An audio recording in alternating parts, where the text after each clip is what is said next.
and the millions watching around the world. Ladies and gentlemen, let's get ready to rumble!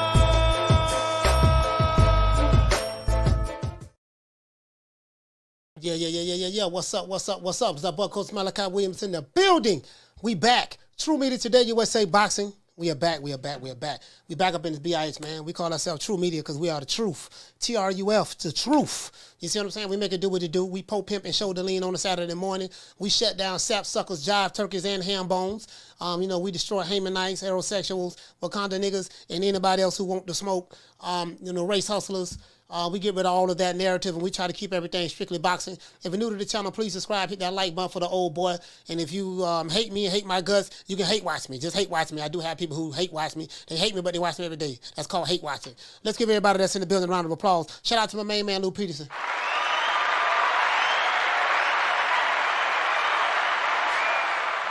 Man, the old boy done got sick.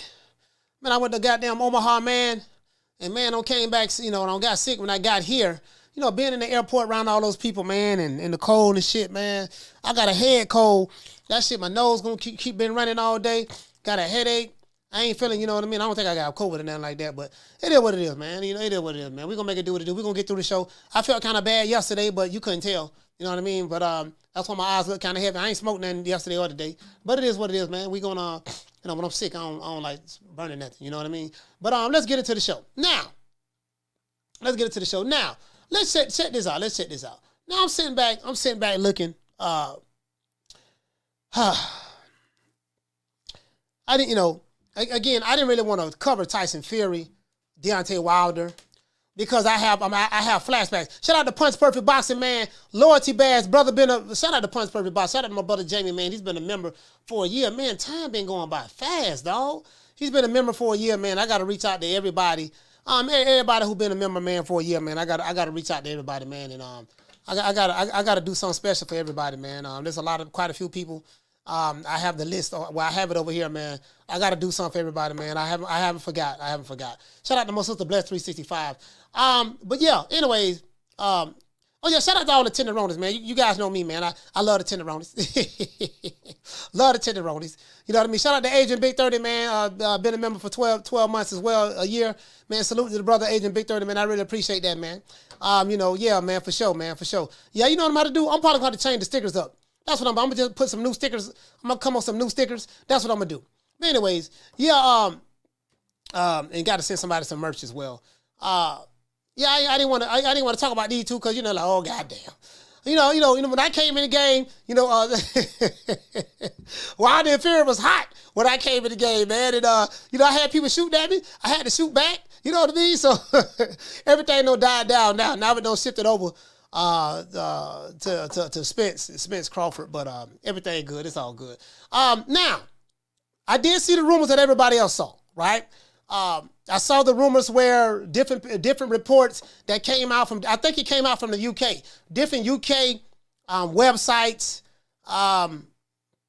I guess sports stations or whatever. As a matter of fact, I have the list right here. Let me go ahead and let you know. But the rumor has been denied. Rumor denied. Frank Warren says no to Deontay Wilder Tyson Fury. Now, I can't believe that Frank Warren said. Frank Warren lie all the time. I don't believe that Frank Warren say. You know what I mean? But he's a promoter. He's just like the rest of them. All them lie all the goddamn time. But Frank Warren says no to Deontay Wilder Tyson Fury fourth fight. He says that they are focused on Fury Usyk. Now, I'm hearing that there's trouble in the water as it relates to the Saudis, the fight being in the Middle East, and all of that stuff there. And, as it relates to the promotional companies, Tyson Fury and all this stuff there. According to Bob Arum, I think Bob Arum did say a while ago, I was listening to my brother Sporting Icons.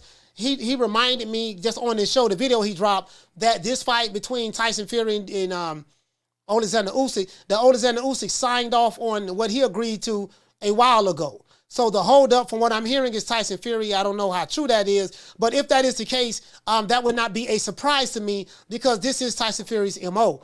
The Saudis have never had an issue making a deal with anybody who fought over there. There's never been an issue, but now all of a sudden when Tyson Fury is involved, there's an issue. I wonder why. You get what I'm saying? So I don't know. Fact of the matter is, I don't give a damn where the fight is at as long as we have the fight. You know, these two guys want to become undisputed. I think maybe one guy wants to become more undisputed than the other. Tyson Fury did say that Oleksandr Usyk is a pumped up middleweight. He'll beat him easy. He'll do A, B, C, and D to him. But for whatever the reason may be, when it comes down to signing the contract to fight this guy, there's a whole nother ball game. So, will Tyson Fury sign on the dotted line to beat the pumped up middleweight? I'm hearing A-side, B-side stuff, not from Usyk, but I'm hearing, hey, Tyson Fury wants more money. He doesn't think that the fight should be 50-50 because he's a pay-per-view star. He's selling out arenas and stadiums over there in the UK. I get that, but Oleksandr Usyk has 3 belts, and you have 1. And you get what I'm saying? And you're just one half of the equation. You cannot, who you fight matters. You're one half of the equation, and any fighter's personal ego, pride, whatever fan base is bigger. What's on the line here? The stakes are a lot bigger than your personal ego or whatever the case may be. You're rich, you have plenty of money. You're gonna make a whole lot of money. You get what I'm saying? So it is what it is. More than likely, it'll probably be a rematch clause in it. More than likely. So let's get the fight on and let's see what's happening. Let's see what Frank Warren and Bob Arum, the Bobfather, can do. According to Mail Online, The Sun, and World Boxing News, Deontay Wilder Tyson Fury are reportedly in talks to fight for a 4th time at Wembley Stadium. Now, I'm not going to lie. That fight would be, if Tyson Fury and Wilder fight for the 4th time, not in the U.S., because I don't think nobody will support that in the U.S. after the massacre that happened to Deontay Wilder the last 2 fights. But I think they would support it in the UK. I'm going to tell you why. Because in London, I'm going to tell you why. Because the people of the UK, they did not get an opportunity to personally see Tyson Fury put the Beats by Dre on Deontay Wilder. They didn't get an opportunity to see that. So in the UK, they do support boxing heavy. They do show up in crowds and droves, to see their fighters. Unlike over here in the US, they'll love that fight. They'll love that fight. I think they would definitely love it. Now, the fight won't do nothing over here. It was like, it's like, goddamn, you know what I mean? Now, the last image I have is Deontay Wilder's lovely girlfriend, the wife, crying in the audience when she saw that he got knocked out cold. He fell face first. You get what I'm saying? So I don't think that they will want to see that again.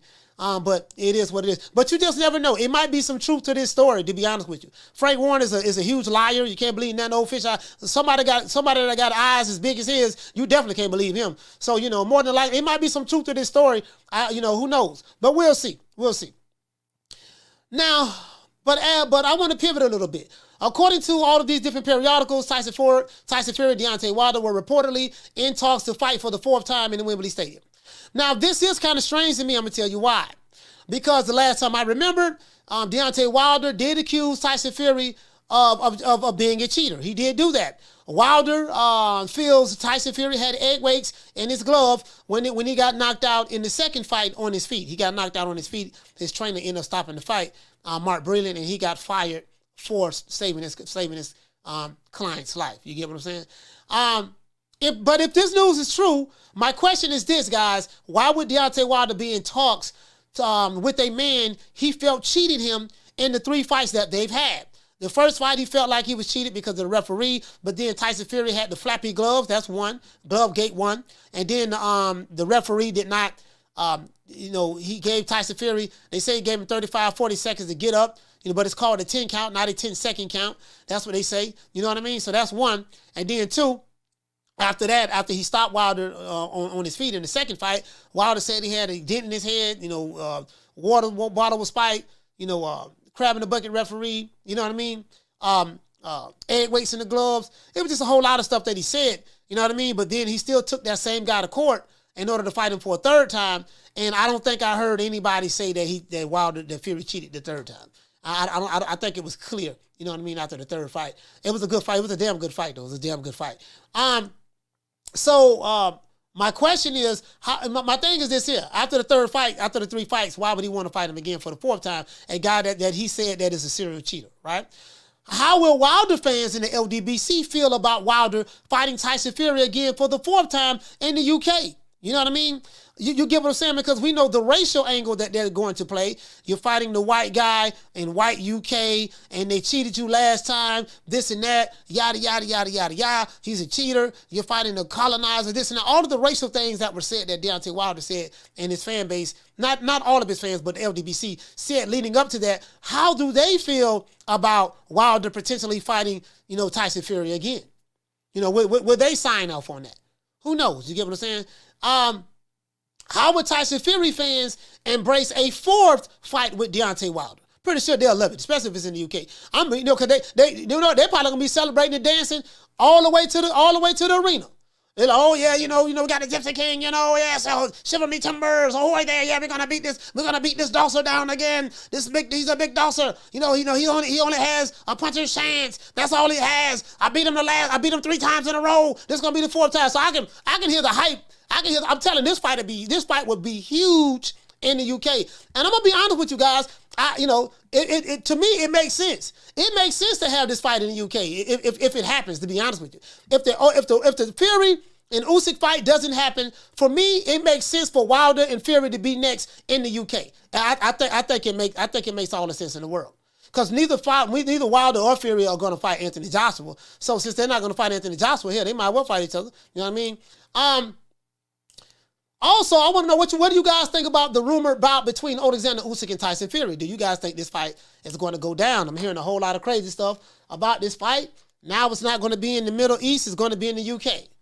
And if it's going to be in the UK, then of course Tyson Fury wants, he wants a lion's share of the money. 80-20 my way. I had all of the belts before. I have a better resume. You're a pumped up middleweight. And he's going to say everything in the book, but let's make the fight. You know what I mean? Let's make the fight. He's going to say everything, but let's make the fight. Pumped up middleweight. I had all the belts before. You're a big Dawser. You know what I mean? You're a midget. You're too small. Your baby mama ain't not bow-legged. Your cousin don't know how to do the one leg up. Your auntie don't know how to do the butterfly. You don't know how to sing American Pie in English. He's going to say everything in the world. But listen, sir, can we make the fight? That's all I care about at the end of the day. You know what I mean? Can we make the fight? Is this fight really going to happen, guys, between Usyk and Fury? What do you guys think? Or will will Fury turn the fight down, or the fight won't happen, and then they're going to blame Oleksandr Usyk? Oleksandr Usyk, and I look at track records. Oleksandr Usyk never had an issue making a fight with anybody. Never. The Saudis never had an issue closing the deal on fights with anybody. Never. You get what I'm saying? So there's only, that's the question I have. What about Deontay Wilder versus Andy Ruiz, guys? Will Deontay Wilder fight Andy if Al Heyman and the PBC can't pay the Bronze Bomber the type of money that he's looking for? And if he don't fight, if he don't fight Andy Ruiz, will you guys consider that ducking?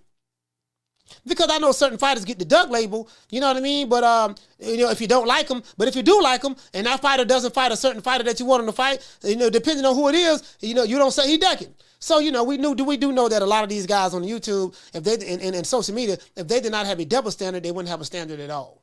They argue both sides of the coin. You can't beat them, right? And I think Wilder should do what's best for him, from a financial standpoint. If the well is right, the PBC, the well is right.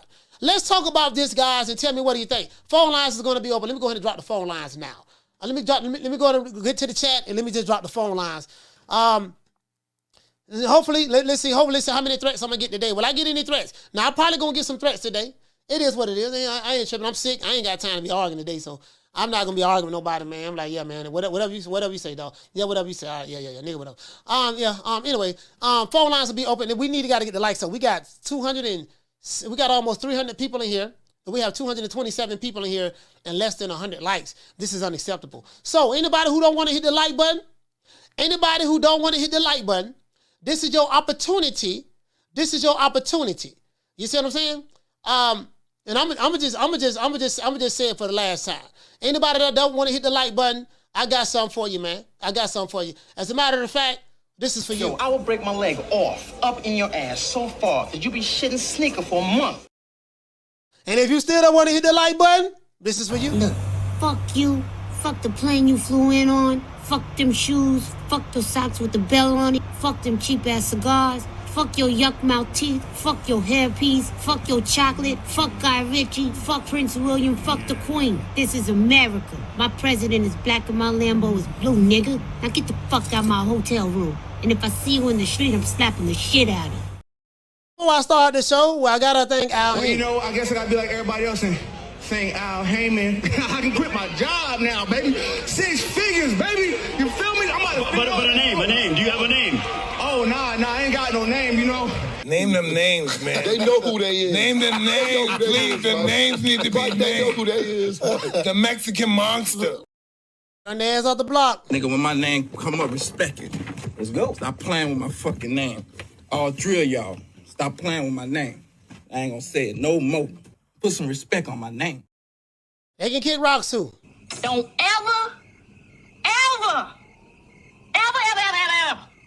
come by here. Okay? Hey, we need 400. Well, we need 600. We almost at 20,000. 600 more subscribers. We'll get there probably by the next 4 weeks. We'll be at 20,000 subscribers. Let's give everybody a round of applause. Let me drop the phone lines.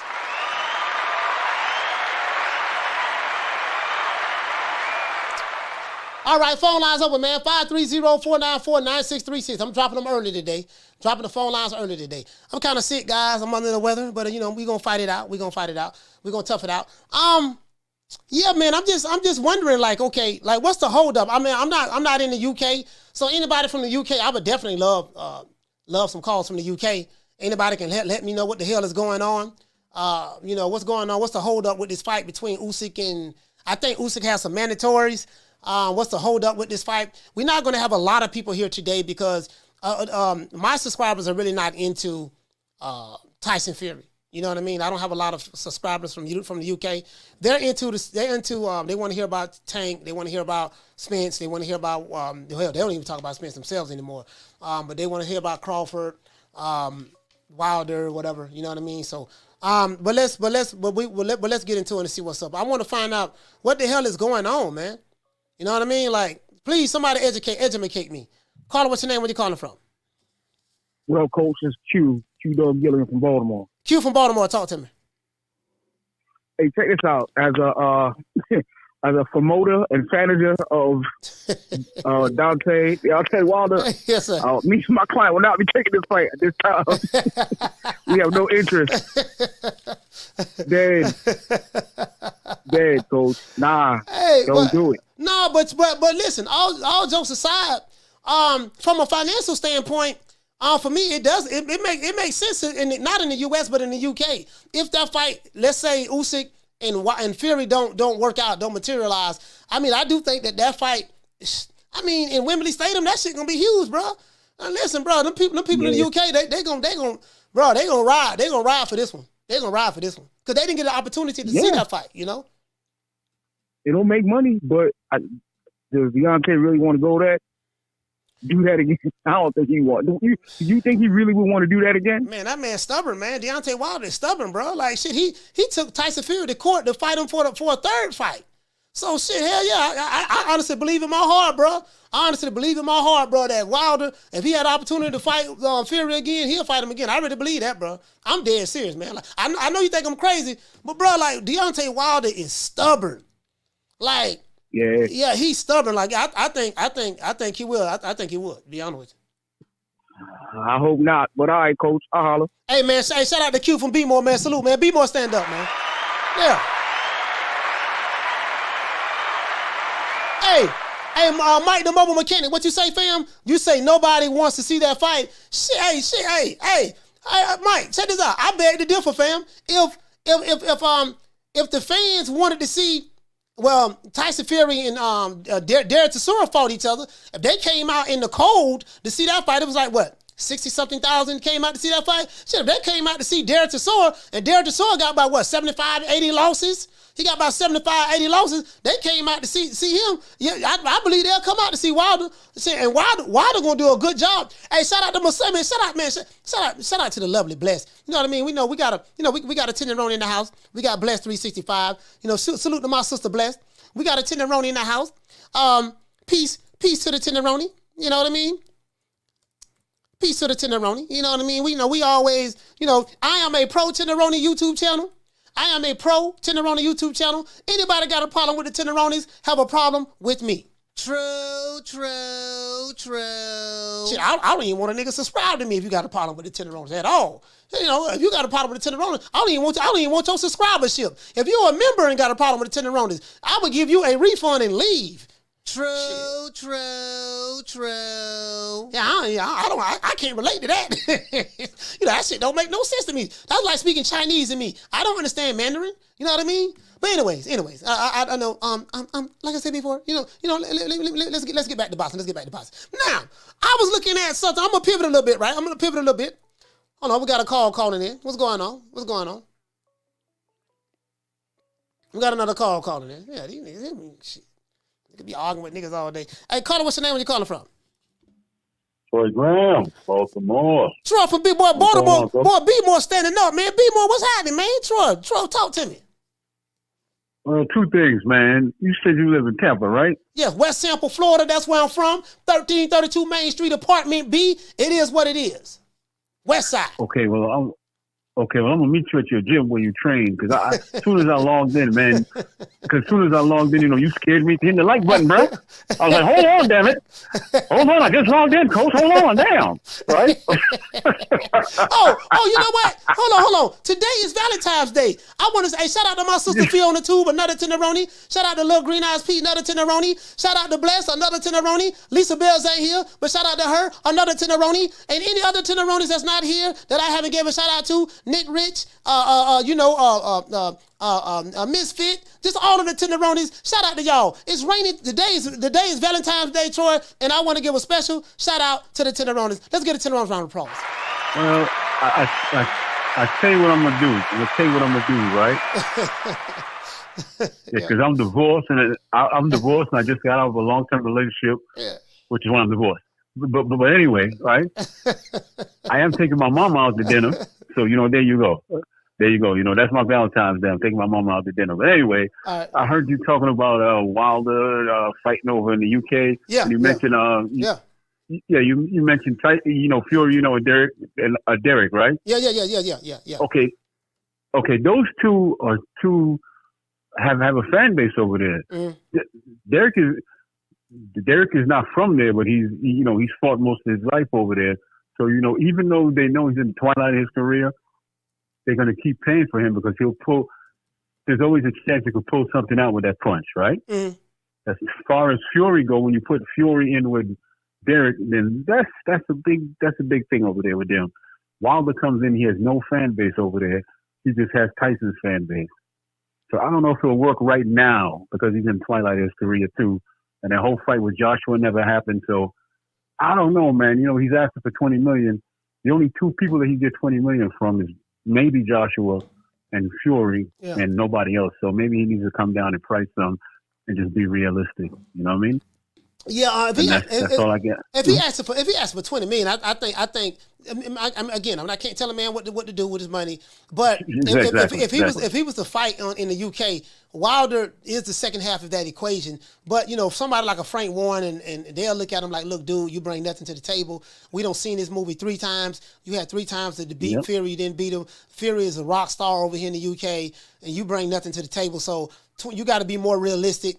And the thing is, Deontay Wilder, there's no one in boxing that he's going to fight outside of Anthony Joshua and Tyson Fury that he's going to make a whole 8 figures. He's going to make 8 figures fighting. You get what I'm saying? Either 8 or 9 figures.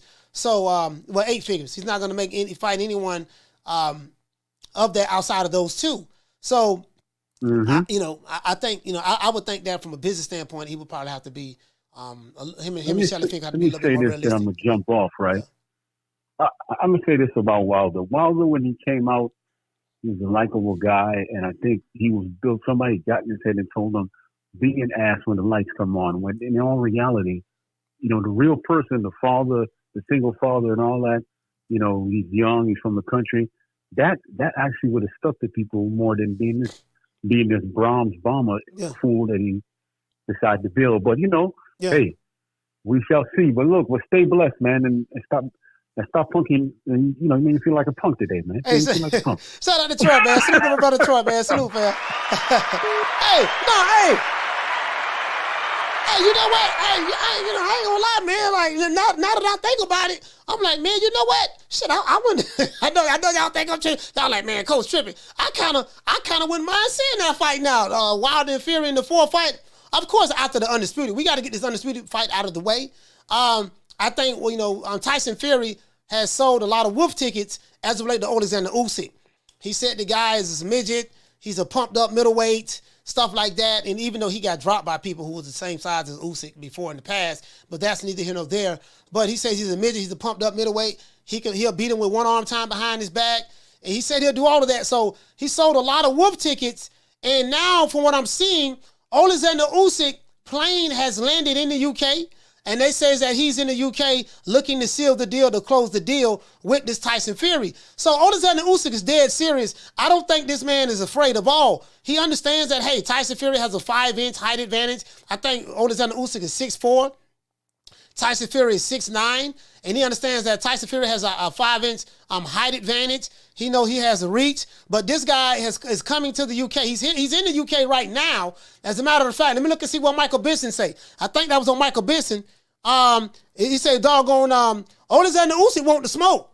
He want that smoke like for real. You get what I'm saying?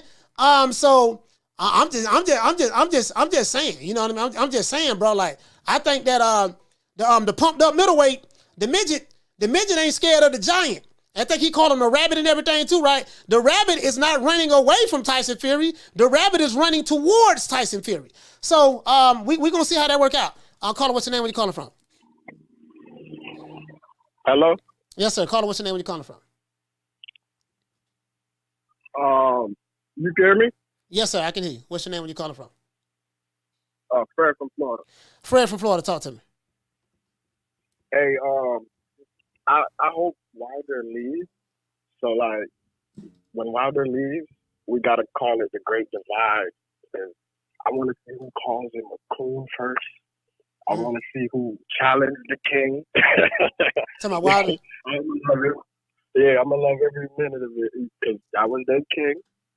And this somewhat debunks all of their narrative that everything's okay in PBC. Because Wilder did a different interview saying, hey, he's not getting his money back from his pay-per-view. Yeah. And that's that back end. You know, that's that back end. And, you know, the back end is what it is. Wilder wants his, and I'm not mad at Wilder. Wilder wants his money. But at the same time, I do understand Al Heyman's position. Al Heyman is like, look, man, your last pay-per-view flop. We didn't even, it did terrible. And we kind of overpaid you. And we kind of like been overpaying you. So we can't afford to pay you that 20 million or 15 million or whatever. We can't afford to pay you that anymore because, the well is dry. The money's not there. And we're not, you get what I'm saying? So I'm not upset with Al Heyman. If Al Heyman don't want to pay Deontay Wilder a boatload of money, I won't say that he's wrong in this aspect. Al Heyman is a very, very smart man. And he looking at it like, look, dude, we put the last fight on pay-per-view. You want to get the rest of this money from the back end. There's nothing there. You didn't sell nothing. Yeah. You didn't sell nothing. There's nothing there. Your fans didn't come out and support you like that. So, it is what it is. Yeah. But another thing, Coach. Mm-hmm. But like, if he wants to go over there, it's retirement money over there, like perfect retirement money. Yeah. Joshua, he could fight Joshua twice. Yeah. Perfect retirement money.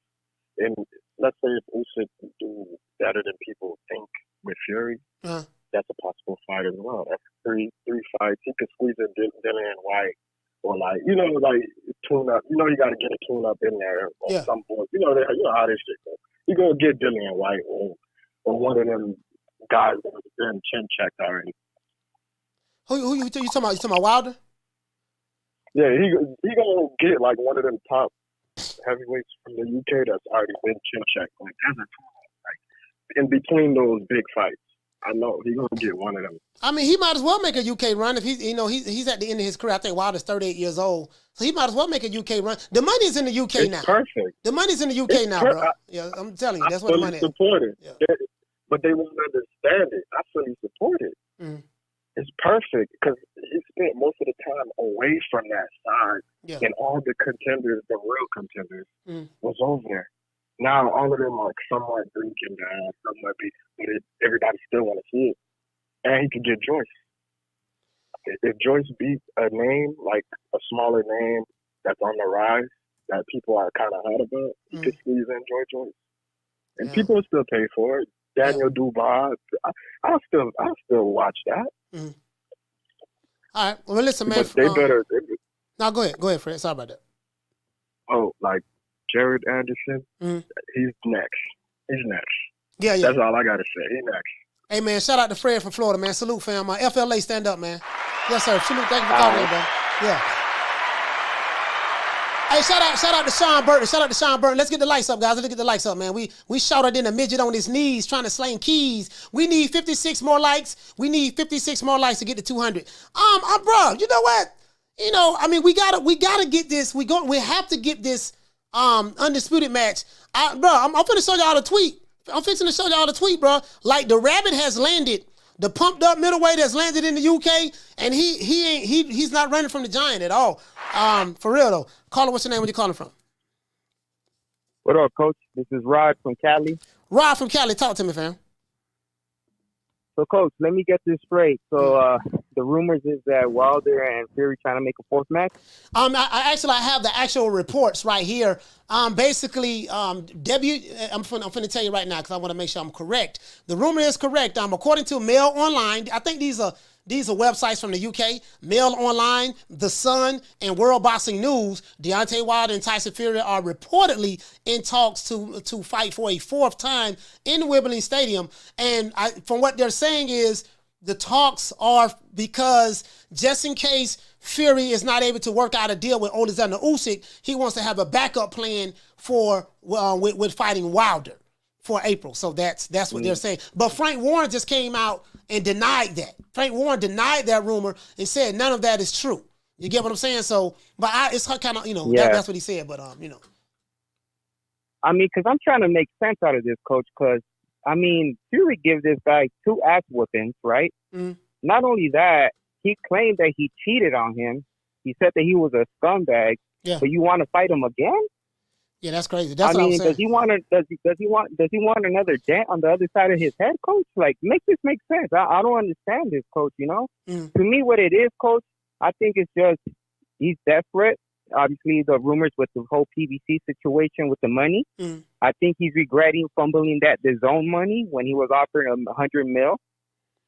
At this point, look, Coach, I know he hates Eddie, but I think the best option is probably making a 3-fight deal with Eddie, probably having a match with Dylan White, and then having a match with AJ. Eddie with his rematch clauses. Yeah. Make another AJ fight in Wilder. Probably in the Middle East. Get that cash. Because it's just, man, to like make all these claims about this guy cheated, this guy tried to kill you, and all this, but you want to fight him again? Yeah. Wilder. And then he made some.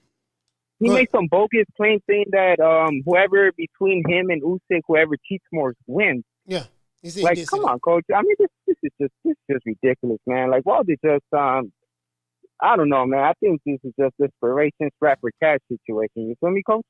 I don't know. I think Wilder has plenty of money. Wilder's. I'm gonna be honest with you, fam. Wilder's not like really.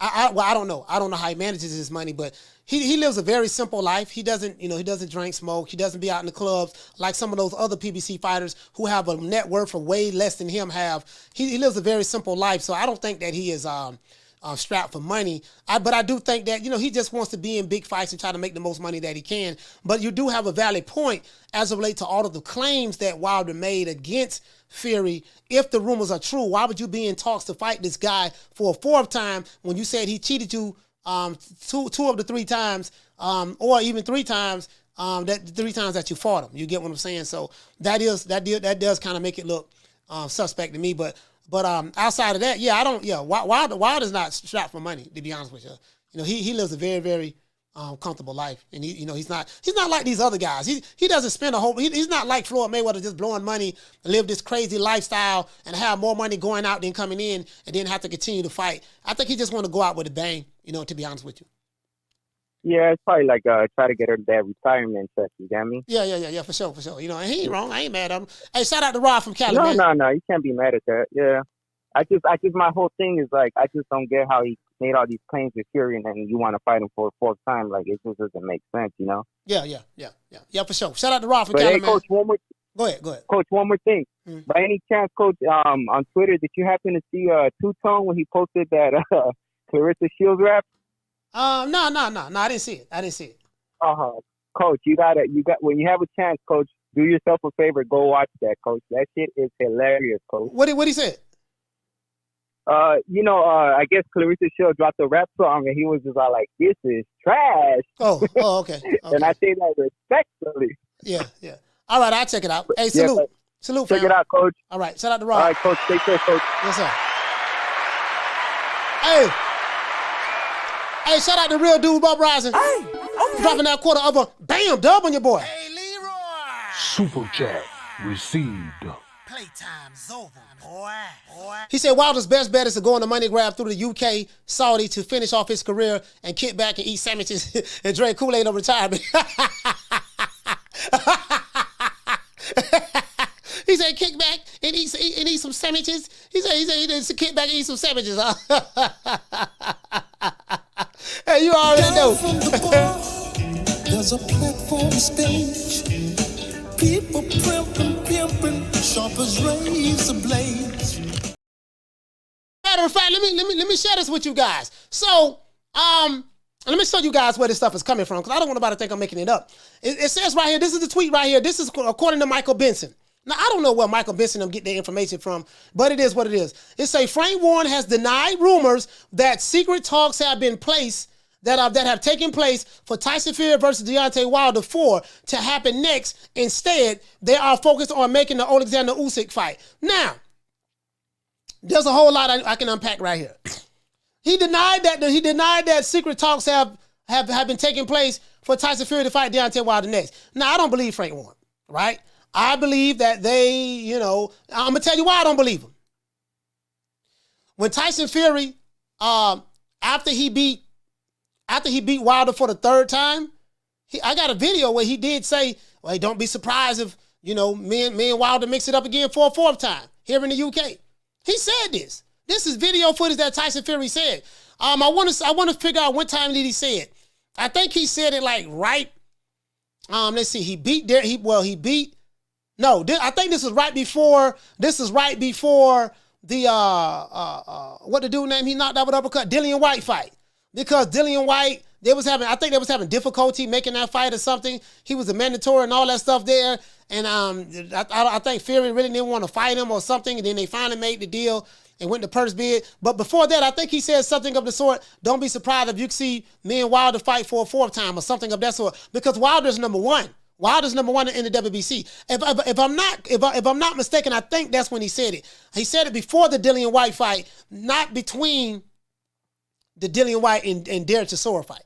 If I'm not, somebody correct me if I'm wrong. But I think that is when he said it. I want to show you guys where I got this information from though.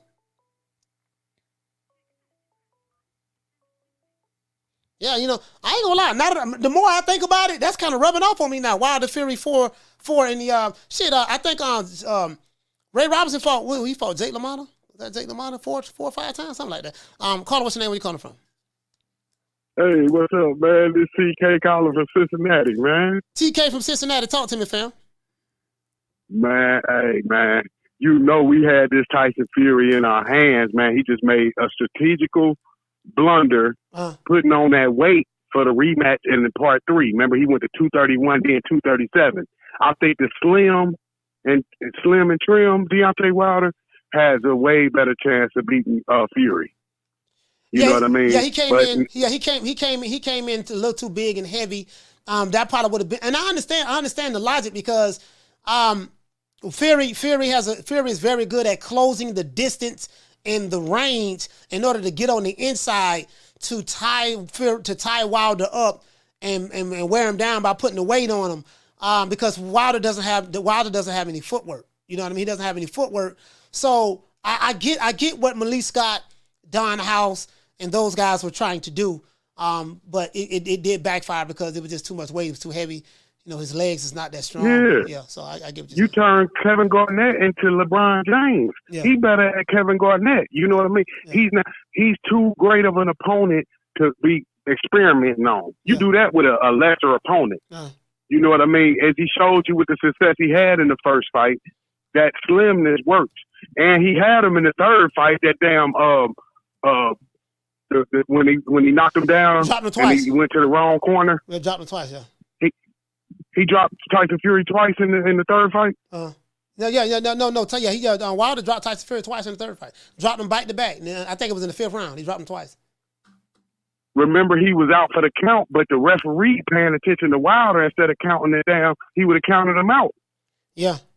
So that's what makes these fights intriguing. We got 2 fights Wilder could have won, but I really think he made a strategic blunder. Also, not fighting AJ after the initial fight. I think he needed that confidence from the AJ fight going into the Tyson Fury fight. What's your thoughts on that?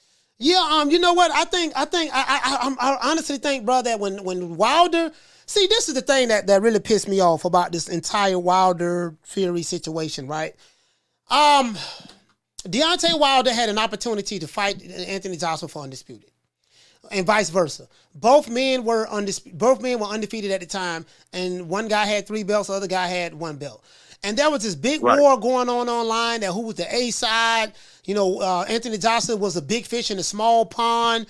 Wilder is a big fish in a big pond. Wilder's really the star. They didn't say anything about because Joshua had 3 belts. He did the heavy lifting. None of that stuff. And remember, I want you to remember something.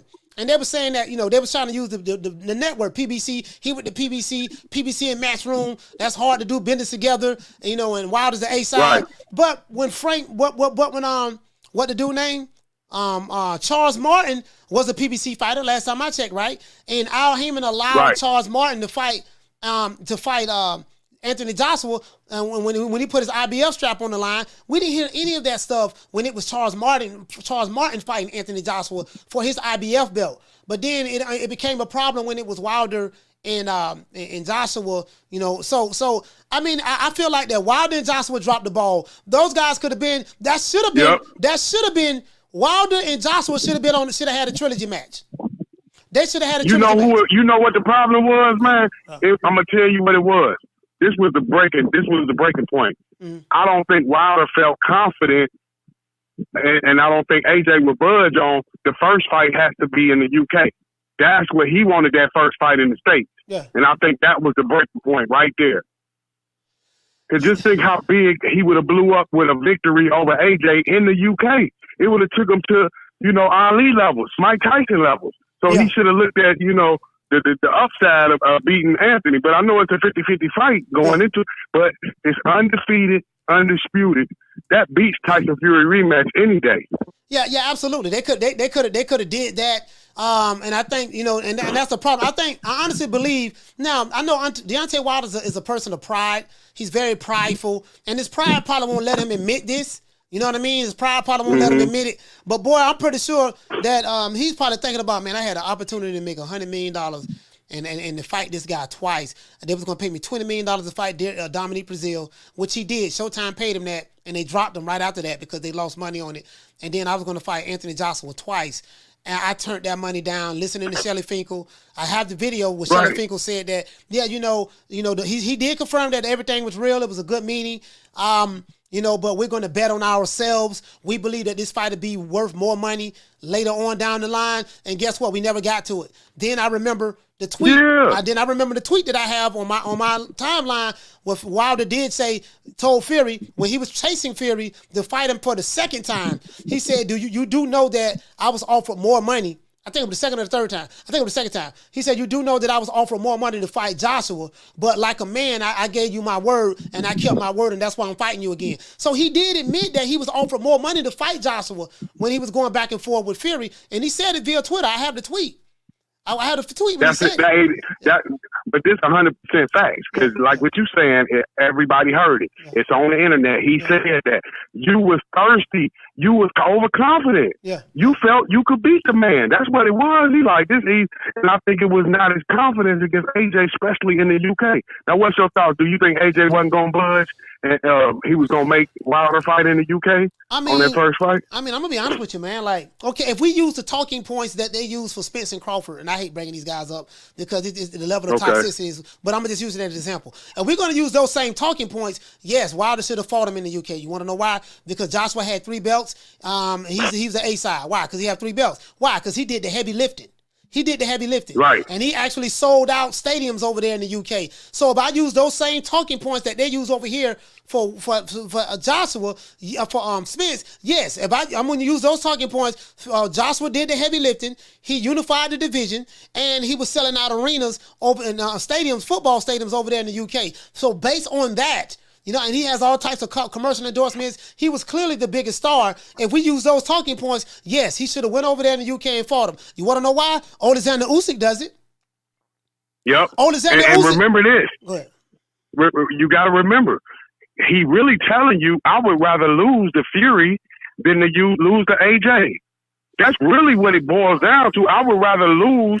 It's just like when Winky Wright ducked De La Hoya 3. He would. I mean, not Winky Wright. I'm sorry, Shane Mosley. He ducked Oscar De La Hoya 3 to fight Winky Wright. He looking at Winky as easy. Yeah. He not knowing that Winky gonna tap that ass and you about to lose to him twice. Yeah, a lot of people didn't want to fight Winky. So it's the same. Yeah. You would rather. So, but you thinking, oh yeah, Tyson Fury. No, you go over there, take your ass to the UK. You win that fight. You the biggest thing smoking, undisputed. Like he just don't know. It's worth the risk. It's worth the risk because you undisputed, and that's gonna put you in the record books. And I just think he fumbled the ball hard on that, man. Yeah, he fumbled the ball. I'd agree with that. Hey man, TK from Cincinnati. Salute to you, fam. We got other calls calling in. Hey, have a good one, brother. Yes, sir. You too. Yeah. I think that I do think that they fumbled the ball on that. I do really believe that they fumbled the ball on that, and now it's like, man, you know, it is what it is at this point. You get what I'm saying? So, some people say that Tyson Fury, you know, was a cherry pick that went wrong, and I remember this. I honestly remember this. I was like, man, you had 2 brothers that had the opportunity to come together and fight each other for a boatload of money, but then over here they brought. The thing is, what I don't like about the American boxing fans, and I'm not saying it doesn't go on in the UK, so because you guys probably have a racial element as well in the UK with these fighters, with black and white fighters, but over here they just made it like, you know, Joshua was Uncle Tom, and he's fighting for the slave master, Eddie Hearn, and, you know, while ignoring the fact that Deontay Wilder had 2 white managers. It just put up barriers for why the fight shouldn't happen instead of building bridges for why the fight should happen. Caller, what's your name? Where you calling from? It's Fee. What's going on, Fee? Tell me. Hey, you know what I think? What's going on with Usyk and Tyson Fury?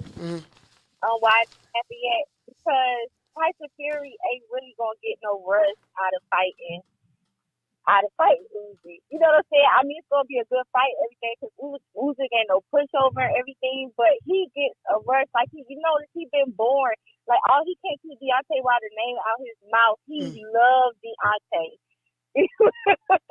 Like, you know what I'm saying? He not gonna get no rush out of no Usyk fight. He get a rush out of calling Deontay Wilder a dozer. You stupid dozer. Like he gets a rush out of all of that attention he got beating a black man, and they even made a statue with it of him standing over, lying down Deontay Wilder over there. Like that's sick. You know what I'm saying? Like that's how upset he is with, you know, this fight with Deontay. Is it a fight that I want to see? Hell yeah, I want to see it.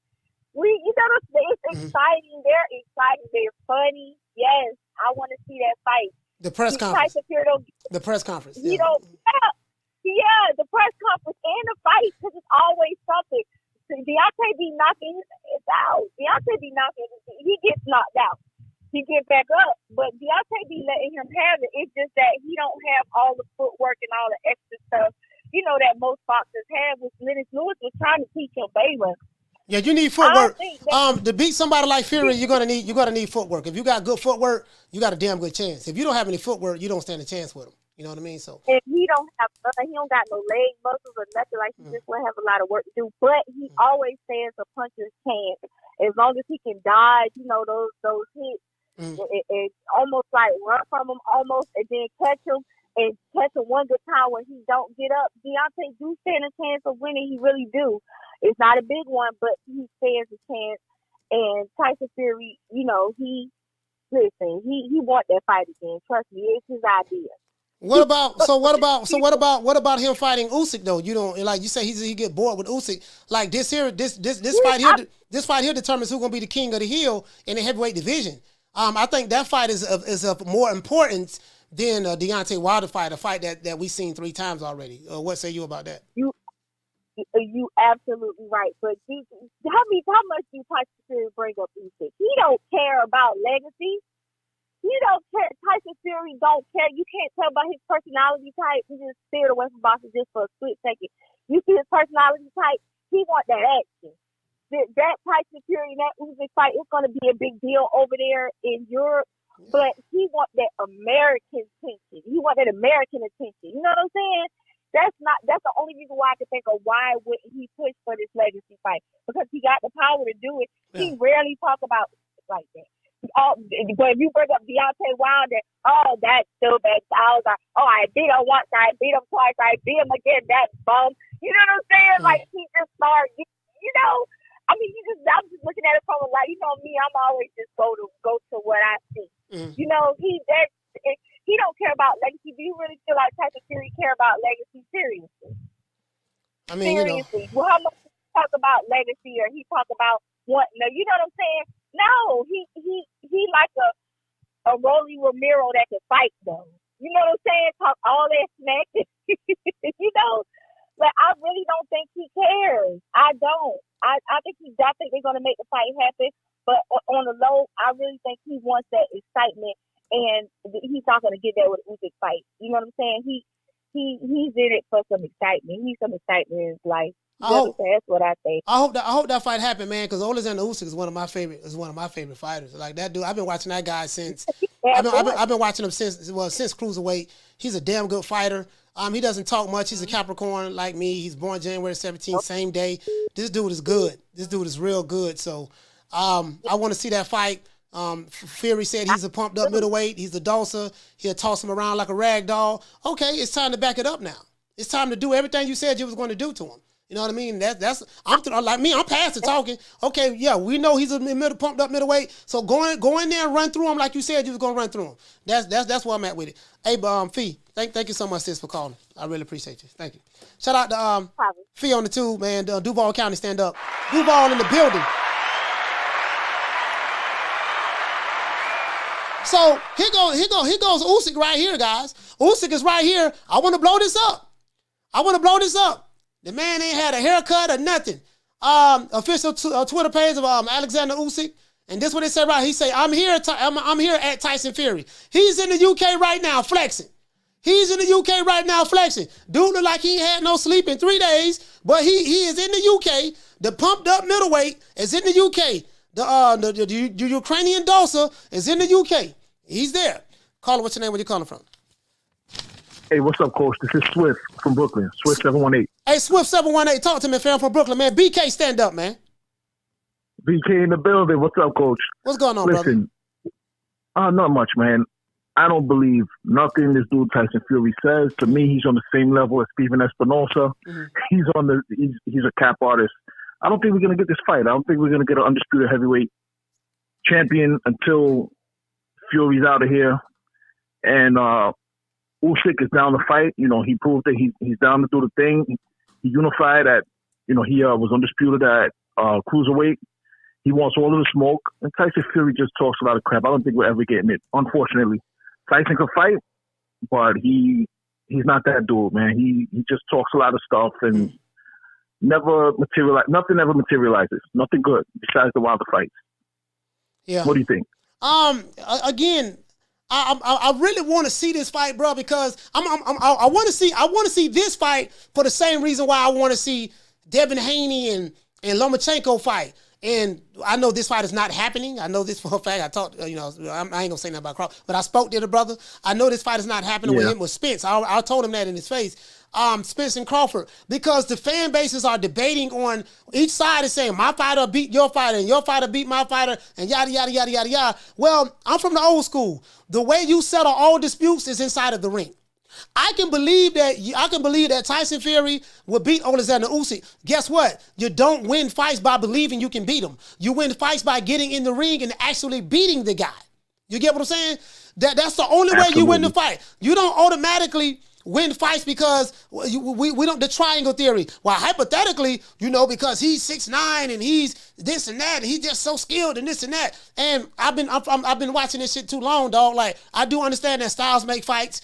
I do understand that who you fight matters. Styles make fights. What you're able to do to one guy who only has a puncher's chance and no footwork can turn out to be totally different from a guy who doesn't have knockout power, but he can box his ass off. He boxes in angles and he has excellent footwork. So styles make fights. So, you know what I mean? So I want to be able to see these guys fight each other, same way I wanted to see Joshua and Wilder fight each other, so that we can clear all doubt.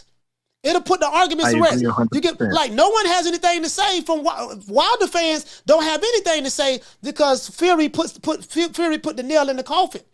I fought him 3 times. Yeah. I stopped him the 3rd time. He put the nail in the coffin. Wilder fans can't say nothing about Fury. As a matter of fact, there's quite a few Wilder fans. They are fans of Fury now. So some of them. You get what I'm saying? So this is how you settle all doubts. This is how you settle all doubts. It sure is, and I hope we get the fight. I'm not optimistic, but Coach, it's great watching your show every day. Keep doing the great job you're doing. Man, shout out to Swiss 718, man. Peace, man. Brooklyn, stand up, man. Yeah, man. That's where I'm at with it, guys. That's where I'm at with it. Hey, listen, man. Listen, listen. That's where I'm at with it. Like, show me. Like, okay. Like when Deontay Wilder, when Deontay Wilder told Fury this, remember this leading up to the second fight? Don't ever forget, when I found you, you was strung out on coke. When I found you, you was like a big house, contemplating about killing yourself. So don't you ever forget who brought you to big time box. I drugged you back. I brought you back. I provided food and put food on your table for your family to eat. And I'm doing it for the second time. So don't you ever forget that.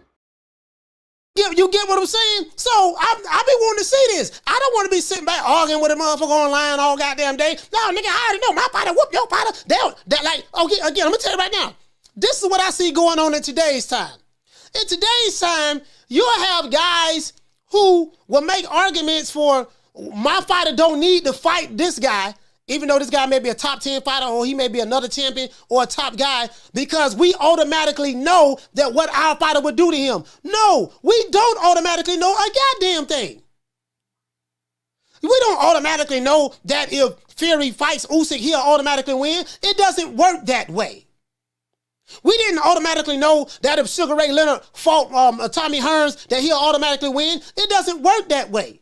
We didn't automatically know that if Ali fought, like people thought automatically knew that George Foreman was going to beat the brakes off of Ali. They even begged Ali not to fight George Foreman. I think that was his 14th year as a pro.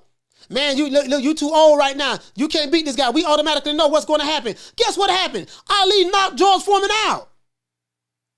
There's no such thing in boxing that we automatically know that fighter A would beat fighter B because I'm a diehard fan of this fighter. It doesn't work that way.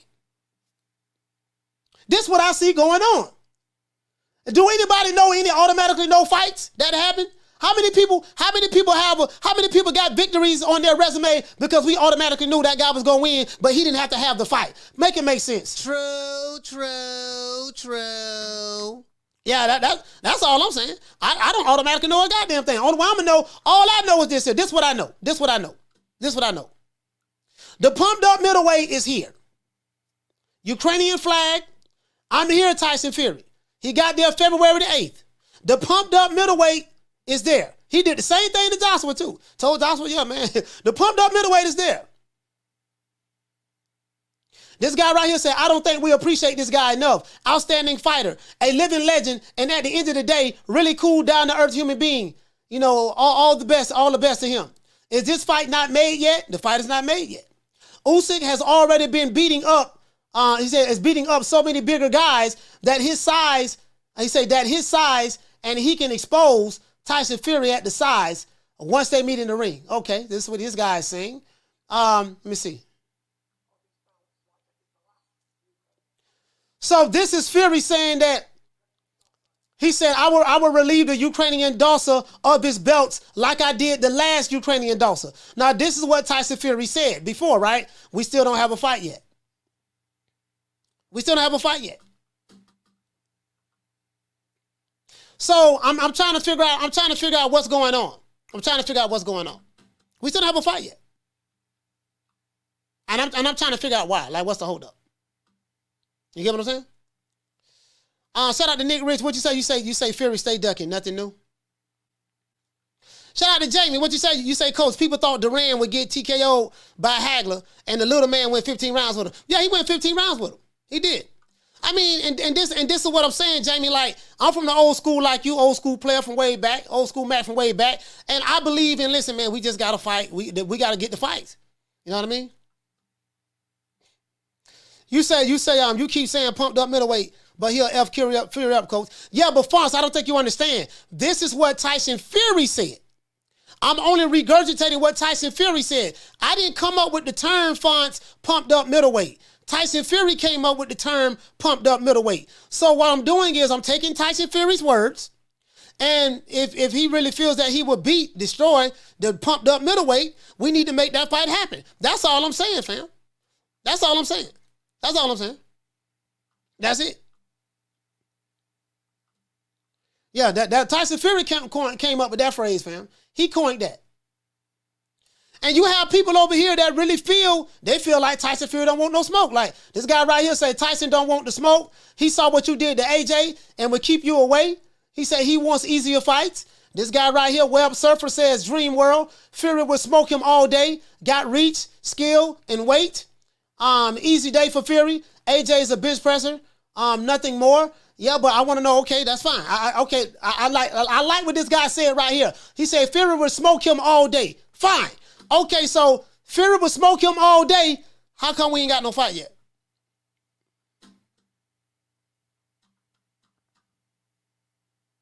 Anybody? I'm asking. Let's see. As a matter of fact, let's see what's going on. Let's see what's going on. Let's see. Can we pull up the Gypsy King? Let's see what the Gypsy King is saying.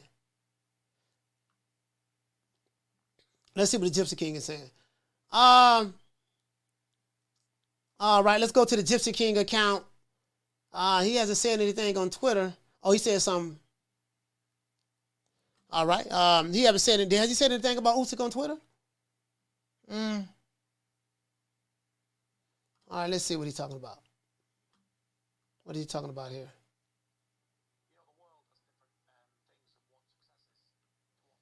Yeah, he ain't talking about nothing there. Oh, okay, his brother fighting Jake Paul. Hey, when is this fight? When is Paul? Okay, you know what? We going. Oh man, I missed that fight, right? Did I miss that fight? Had this fight happened yet? No, it hasn't happened yet. No, this fight hasn't happened yet. This fight happens. Hey, has this fight happened yet, guys?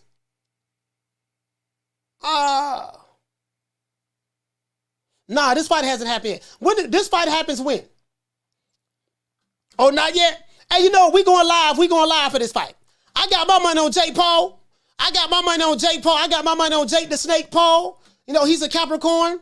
He's a Capricorn born January the 17th, like myself. I got my money on Jake the Snake Paul. That's who I'm riding with all day. We gonna listen. We gonna beat this celebrity. What this guy Tyson, is he a real Fury?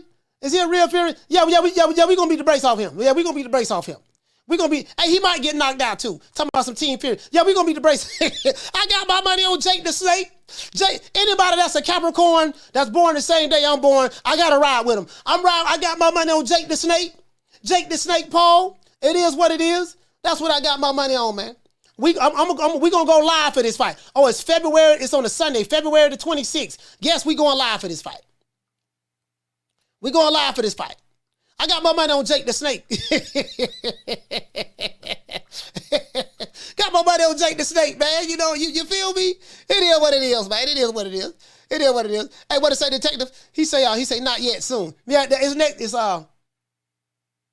it's next week. I think it's next week, next Sunday.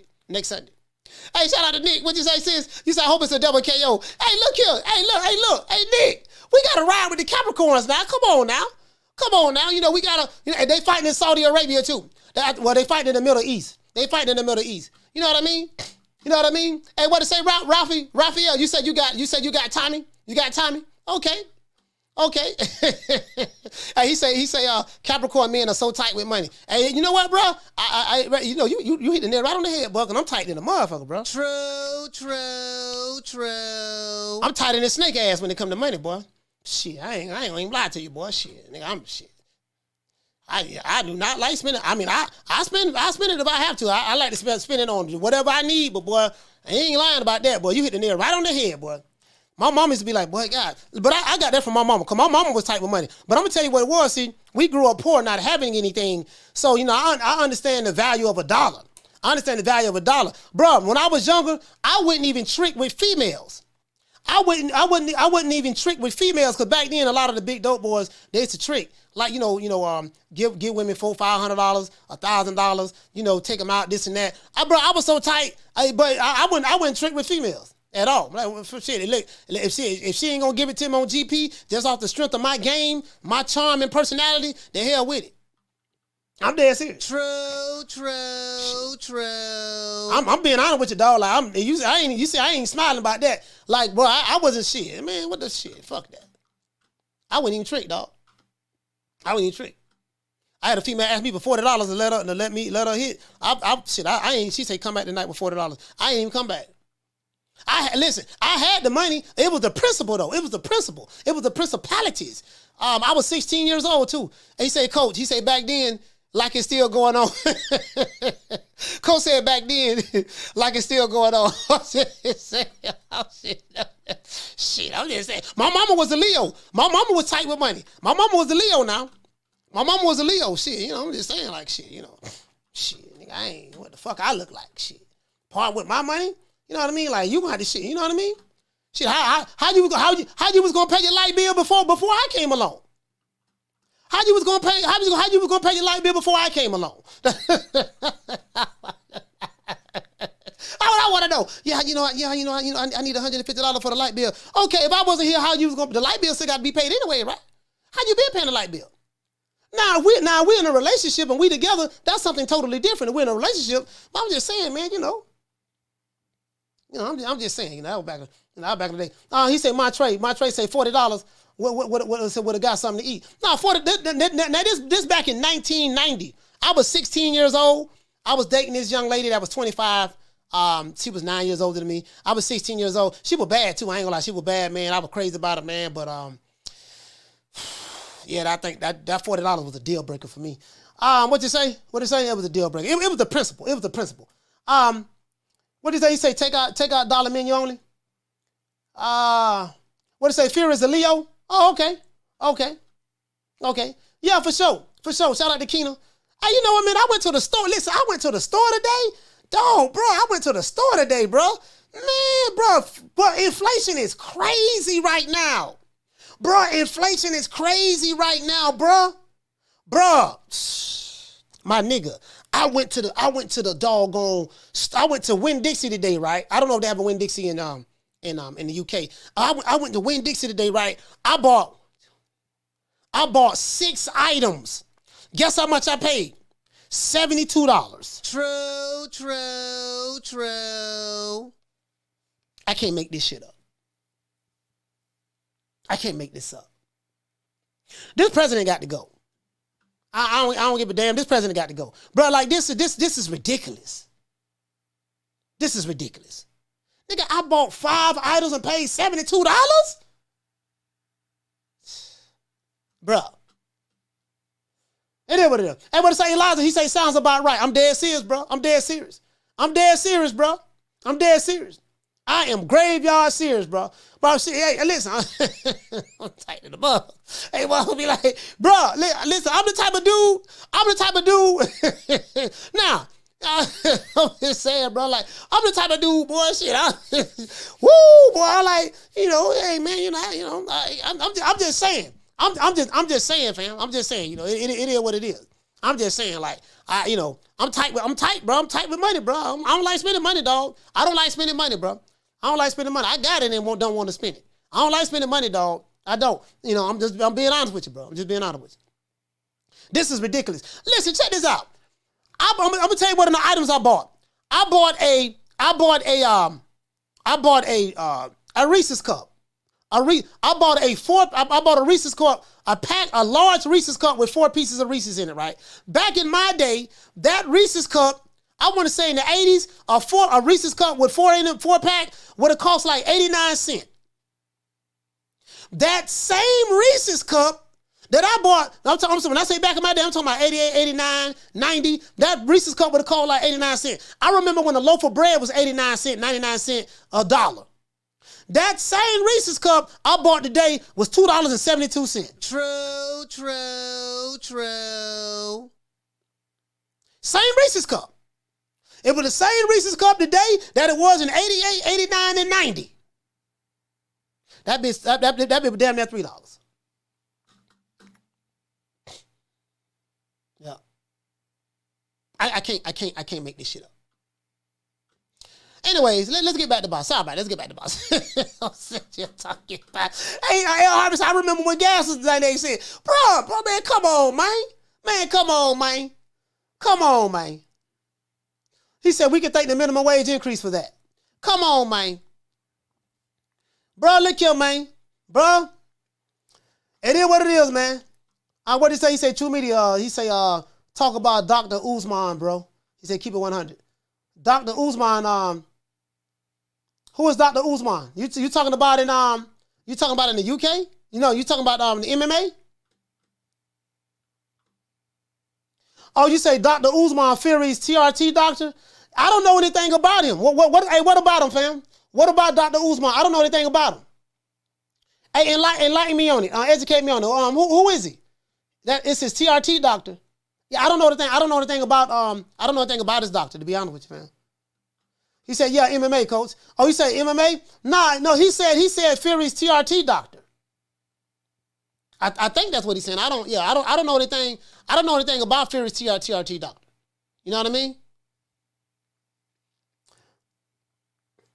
Oh, he said, I'm playing. Oh, he said Conor Ben's doctor. Oh, that's Conor Ben's doctor? Yeah, I don't know. I mean, shit, it is what it is. It is what it is, fam. I mean, I don't know. I mean, what is it that you want to talk to him about? What is it that you want to talk about? You say that's how we beat Wilder?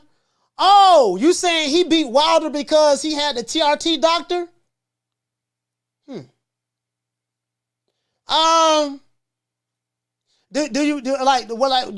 mean, I don't want to keep bringing this Wilder how far Wilder lost. So what kind of proof do you have? What kind of proof do you have of that, fam? Like, do you have any proof, or that's just speculation? Because I haven't seen anything where Tyson Fury failed the drug test against Wilder, nor have I seen any proof of egg weights that he got beat with the dent on the side. He said he got a dent on the side of his head, but he's still allowed to box. Nor have we seen the autopsy yet, where his brother said that he had an autopsy, and the autopsy revealed that Tyson Fury, that Deontay Wilder had a dent on the side of his head. So, is there any like proof or evidence, fam, that you can show me or something?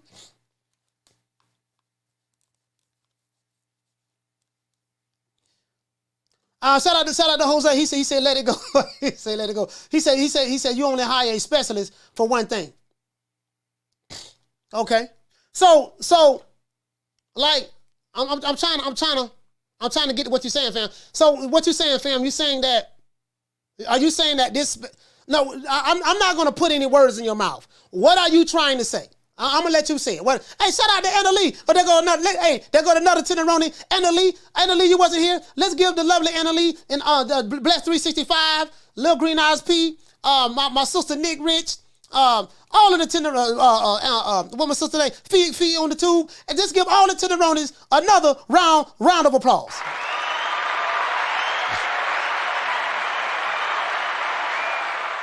Yeah, I don't want to put words in the brother's mouth, so I want him to be like get to the point. You know what I mean? Hey, what you say? You say testosterone replacement. Yeah, I know what TRT is, but I'm saying like, what is he? He's saying, I got you, fam. You're saying that's how he beat Wilder because he was on TRT. But my thing is, did it get detected? Did he fail a drug test or what? Oh, you just assuming that because he had that guy that's how we beat him. I get where you're coming from. You say Dr. Usman was in Fury's corner. Picks out there in Fury, Joe Parker and Ben. Okay. I get what you're saying. So they fought 3 times. So you say that's how he beat Wilder. Is that how he beat Wilder the second and third time? Is that what you're saying? I think those were the only 2 losses that Wilder had. Shout out to Food Revolution, man. All the tenderonis in the building. The truth about a Roni, sweet little girl. You can hold her right, feel nice, and what do you say? They said you can hold her tight, feel nice, and something. I forgot the damn lyrics of the song. Babyface wrote the song, and that's Babyface singing in the background. You know what I mean? So goddamn, boy, listen. But every time I say tenderoni, I'm having flashbacks of 1988. I'm having flashbacks of 1988, boy. I think I was 14 years old. I was in the game. This right after the girl broke up with me and told me she didn't want me no more. I came back that 9th grade year, and my freshman year in high school. Boy, that song was, woo, Lord, boy, Babyface came through, boy. Babyface singing in the background. Anyway, let's talk about boxing because I'm reminiscing right now.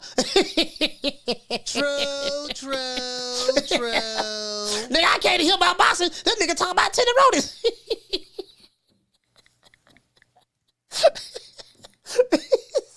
Hey, I'm sorry about that, man. You gotta know I'm tripolar. I got 3 different personalities into one. I have 3 different personalities wrapped up into one, so I apologize. I apologize. All right. Anyways, I just having flashbacks. I was having flashbacks. Anyways, let's get back to the topic at hand. So the brother say, what did you say, fam? You say, hey, shout out to Strangeness. What you say, fam? You say, what did you say, bro? You say you're right. You say they rubbed the TRT inside Fury's gloves before the fight, making the muscles in his knuckles.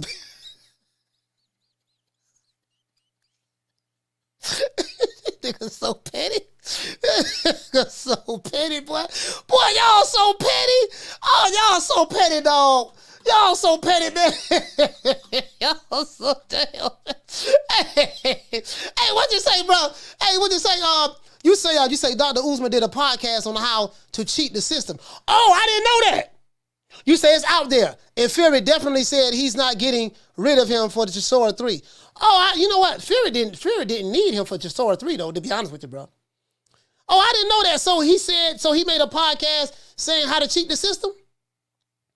Say Dr. Usman. I got to look that up. That's his name, Dr. Usman? Okay, let me look that up. I'll look it up. You know what? That's another guy talk about that too. What's the dude name? Who owned Balco? He has a snack program. Victor Conte talk about that as well. He talk about that as well. Okay, all right. Yeah, I had got sidetracked about tenderonis. He said, salute to Coach Malachi Williams, the best. He said the best that been doing it. Hey, you guys know I got 3 personalities. I'm bipolar. And guess what? I'm finna tell y'all some good news. I ain't smoked no weed. Today. I didn't, cause I'm sick. I ain't smoked no weed, dog. I didn't smoke no weed, dog. I got the good green right here. I gotta buy another zip, though. I got the good, I ain't gotta show y'all that. I got my Nick sack right here, though. I got my Nick sack right here. You know what I mean? So, I don't see, I got my trust. What my homeboy? This is my best friend.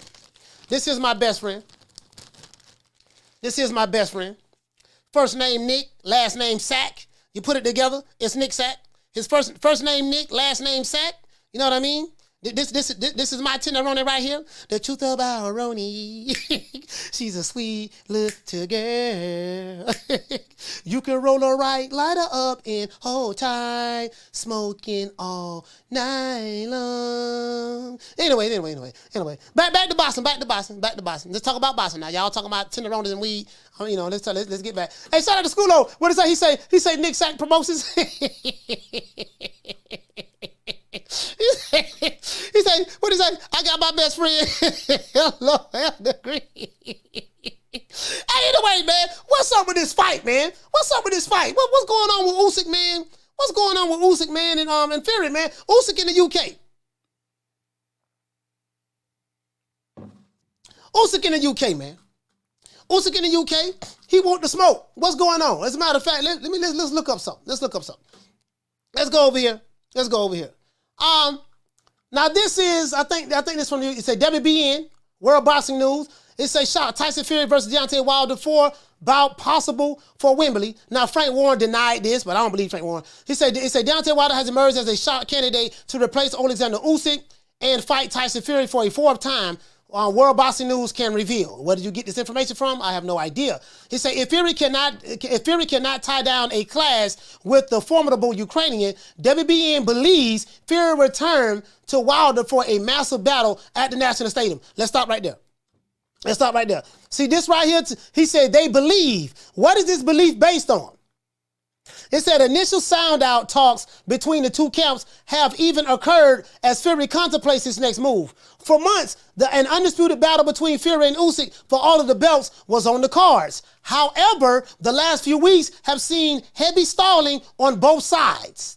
Wilder's coach Malik Scott alluded to a shock opponent when discussing a WBC mandated clash with Andrew Ruiz, which WBN firmly sees as Fury having constant and secret contact for weeks with Wilder regarding another meeting. Now, this is my thing. If this is a secret meeting that Fury and Wilder is having, how does WBN know about the secret meeting? If it's a secret, how they found out about it? And if it doesn't happen this summer, it will occur if Wilder beats Ruiz and Fury defeats Usyk. Okay, so they're saying if it don't happen, if it doesn't happen this summer, Wilder will probably have to beat, and after Wilder beats Ruiz and Fury beats Usyk, then they'll end up fighting later on this year. Okay. I don't know. They say they believe. I don't know. Man. I don't know, man. Let me see. Let's look at something else. They say they believe, I don't know. Now Fury did say that. Don't be surprised if you see me fight Wilder, a fourth match with Wilder. He did say that. He said that now. He said that a while ago. He damn so said that. And now it said this on the Sun as well. The Sun says the same thing. It said, wild thing, Tyson Fury has held talks for a fourth fight against Deontay Wilder at Wembley Stadium as backup. So this is the backup plan. That's what they're saying. Now, Frank Warren did deny this. Now, Tyson Fury is 6'9", and Oleksandr Usyk is 6'4". He doesn't look that much taller than Oleksandr Usyk, though. I don't know, man. Shit, I don't know, man. All I know, boy, okay. All right, it say right here, it say that's according to World Boxing News. So the Sun got it from World Boxing News. You see how they circulate? You see how they circulate information? This what it is. Mike Carpenter will come out with something, sources say, according to reports. And then Michael Benson will quote what Mike Carpenter says. So it'll be Mike Carpenter said it, and then Michael Benson said it, and then Dan Raphael will repeat what Michael Benson said and Mike Carpenter said, then he'll say it. And then on YouTube, a content creator, Ellie Setback will say it, and then another content creator said, and another content creator said, and then all of them quoting the same guy. So basically, everybody's quoting information from a source that heard it from another source. We don't know who that source is. So you get what I'm saying? Hey, y'all get what I'm saying? So hey, y'all get what I'm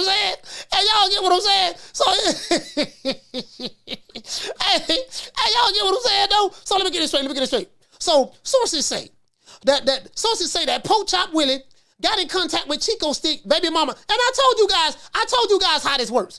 Hey, shout out to Eric Gomez. To this day. Really though. True. Hey, listen. Shout out to Eric Gomez, man. Bomb Squad in this BI. Man. You just sit here and you don't know what I'm talking about? Yes, sir, man. Y'all like y'all know what I'm talking about. Hey, cool boy, I'm telling y'all how it go. I'm telling y'all how this go. Sources say, who is your source? Where you got that from? Well, I was at Tootsie Strip Club in Miami Gardens. And when I was getting searched by the security dude, I overheard Big Booty Judy talking to Tyrone, who was on a 3-way call with his baby mama and Pam, and I overheard his baby mama say to him on the phone what Pam told him that came directly from Big Booty Judy that she told the guy at the door who did the security that was patting us down. According to them, you know what I mean, Big Booty Judy said that the security guard told Tyrone, who was talking to bow-legged Lisa, who overheard Junk in the Trunk Pam saying that, you know what I mean, that Tyson Fury was in talks with Deontay Wilder. Where did that come from? Well, did Deontay Wilder say that? No, but I heard Malik Scott, baby mama, I overheard her tell knock-kneaded Suzanne that Malik Scott told her that she heard that Deontay Wilder said it. This how it is. You just sit here, you don't know what I'm talking about? I'm dead serious, bro. Dead serious. That's sources say. That's sources say. Sources say the nutshell. That's it right there. That's how it works. That's how it works. That's how it works. Sources say the nutshell. So basically, you just made it up. So basically, you just made it. Oh, hey, what? Goddamn. I was just saying, like, hey, you know what, man?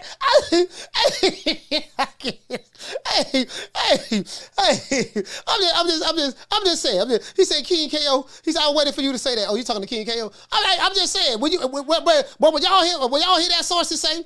What did he say? Nah, coach, Judy at Coco's now. Oh, she at Coco's? Yeah, man, she at Coco's, man. She at Coco's, man. You know what I mean? She could be at the office. She could be at the office as well. You know, the office is right down the street, so she could be at the office as well. You know, I heard she won $700. I heard she won the one leg up contest. You know, the other night. I heard she won the one leg contest, the one leg up contest the other night. You know what I mean? That's sources say, bro. That's sources say. They be coming up, bro.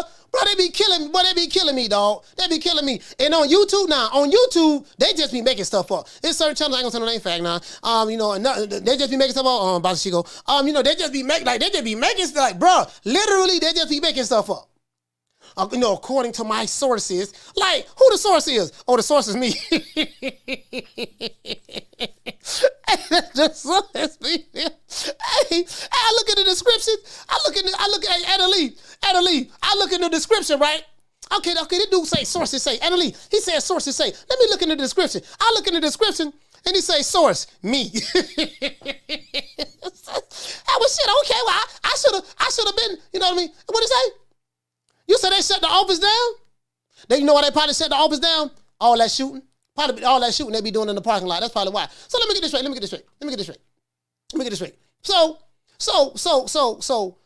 you get what I'm saying? So look at me. Shit, if that was the case, I should have, you know what, man? At this point, this is just a parody. These are just parody channels. You know what I mean? Shit, I could have been just doing that then. I could have just been doing that. I told y'all, if you hear sources say, according to reports, what reports?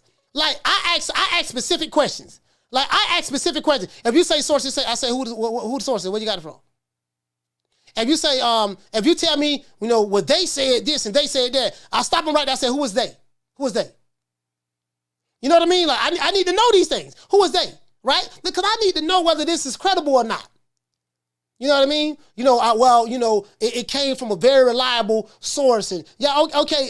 So it came from a very reliable source. Okay, all right. Okay, so I know it's just tongue in cheek. I get it. I do get it. And what did I say, baby? He say Chico came out with a lot of his personal sources. Yeah, for sure. All he goddamn sources. Sources according to reports. Niggas just be making shit up. Caller, what's your name? Where you calling from? It's Corey in Texas. What's up? How you feeling, Coach? Yeah, Corey from Texas. Talk to me, fam.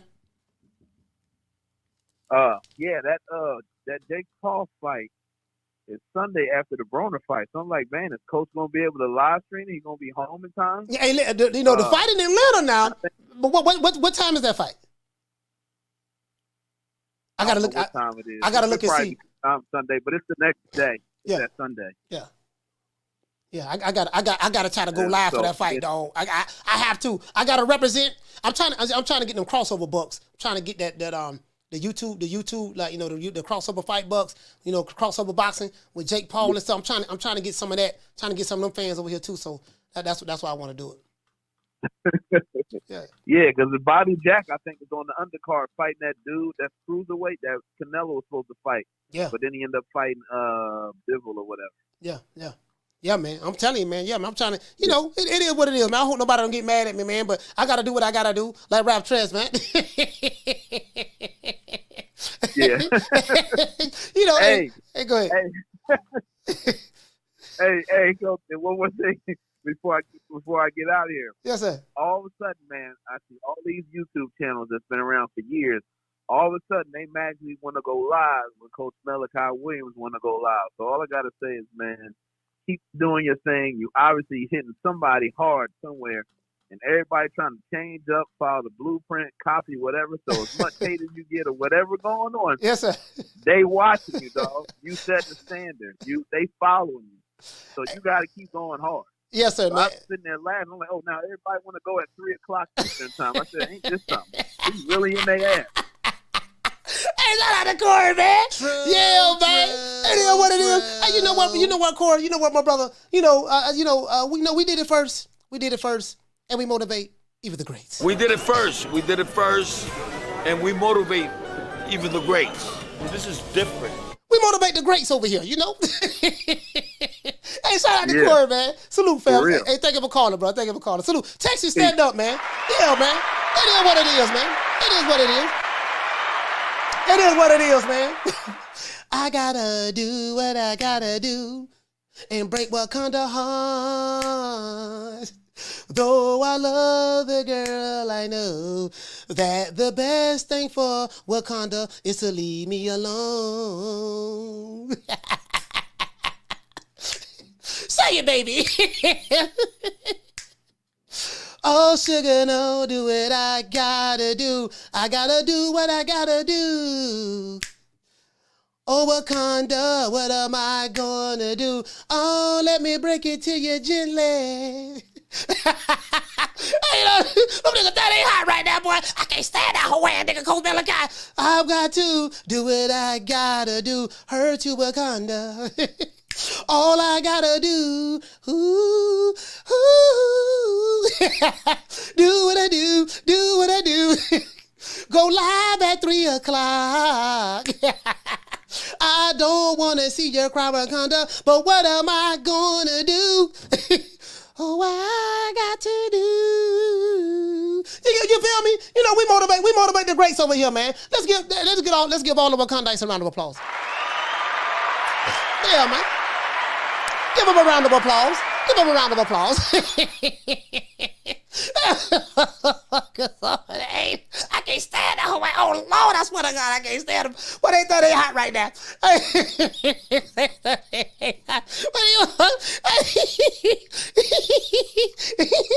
Hey, stranger, what did he say? He said, Coach, I'm serious. You start making skit songs about boxing, you're going to get $1 million.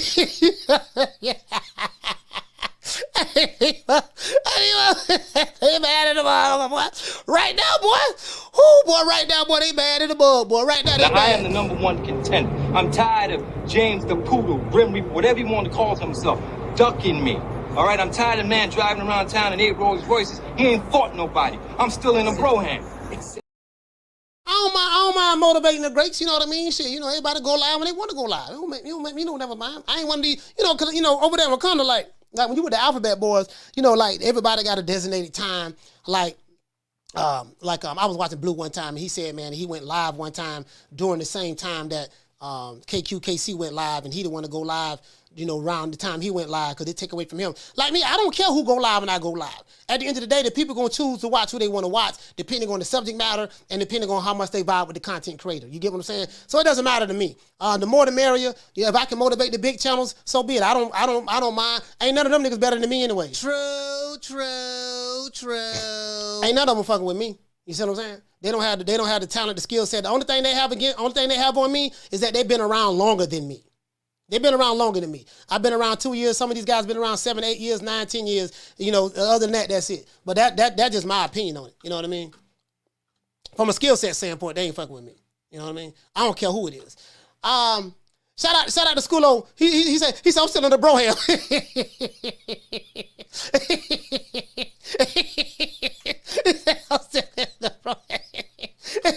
I'm still in the bro hell. I'm just saying though. You know what I mean? It is what it is. It is what it is, man. It is what it is. Anyways, I want to, man. I really do hope, guys, that we do get this fight. Again, I know you guys think I'm crazy for saying this, but I honestly feel that there's room for Wilder Fury 4, but only in the UK. Only in the UK. All I know is that Usyk is in the UK. I know that a lot of people, Tyson Fury fans, feel that he would destroy Oleksandr Usyk. Fine. Guess what? We need to see that destruction. We need to see that destruction. You get what I'm saying? We do need to see that destruction, and I'm just being honest with you. I need to talk to you right now about my royalties and how you keep your books. My office hours are from 9 to 5. Fuck your office hours. I need to talk to you right now, motherfucker. L. Harvey, you hit the nail right on the head. You say Fury can't fight over here anyway. Nah. The United States have an embargo on Fury based on his relationship with MTK Global, I think, or Cunningham or something like that. You get what I'm saying? So he can't come over here. You get what I'm saying? But it is what it is, man. But we need to see that fight, man. Like listen, all these undisputed fights we need to see. Now we know there's one undisputed fight we're not getting.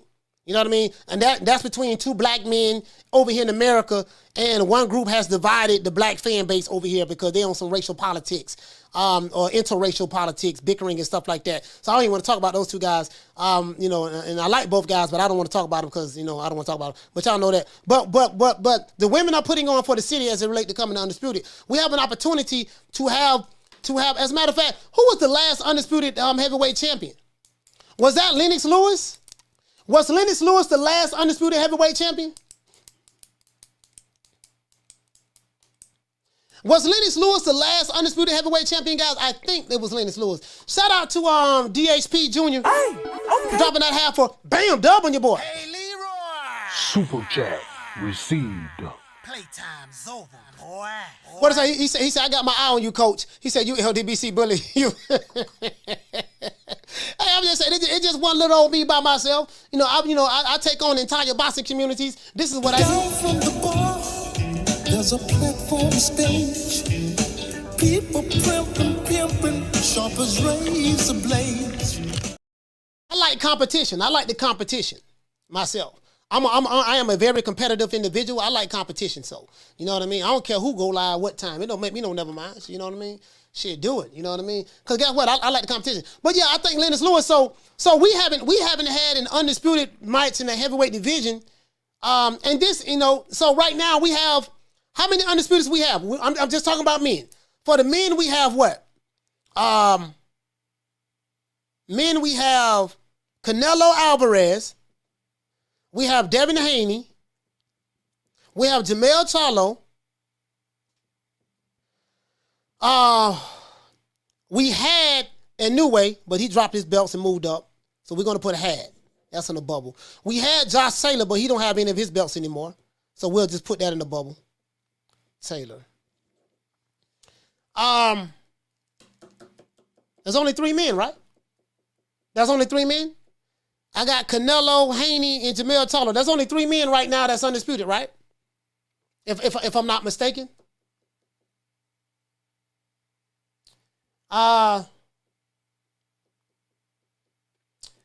There's only 3 that we have right now for men. Oh yeah, Baturviev and so these are the matches that we need. Okay, hey, good looking out. Bivol, we need Bivol versus Baturviev. Both, you know what I mean? We need Fury versus Usyk. Now, the thing that these two fights have in common is Bivol has 1 belt. Bertollev has 3 belts.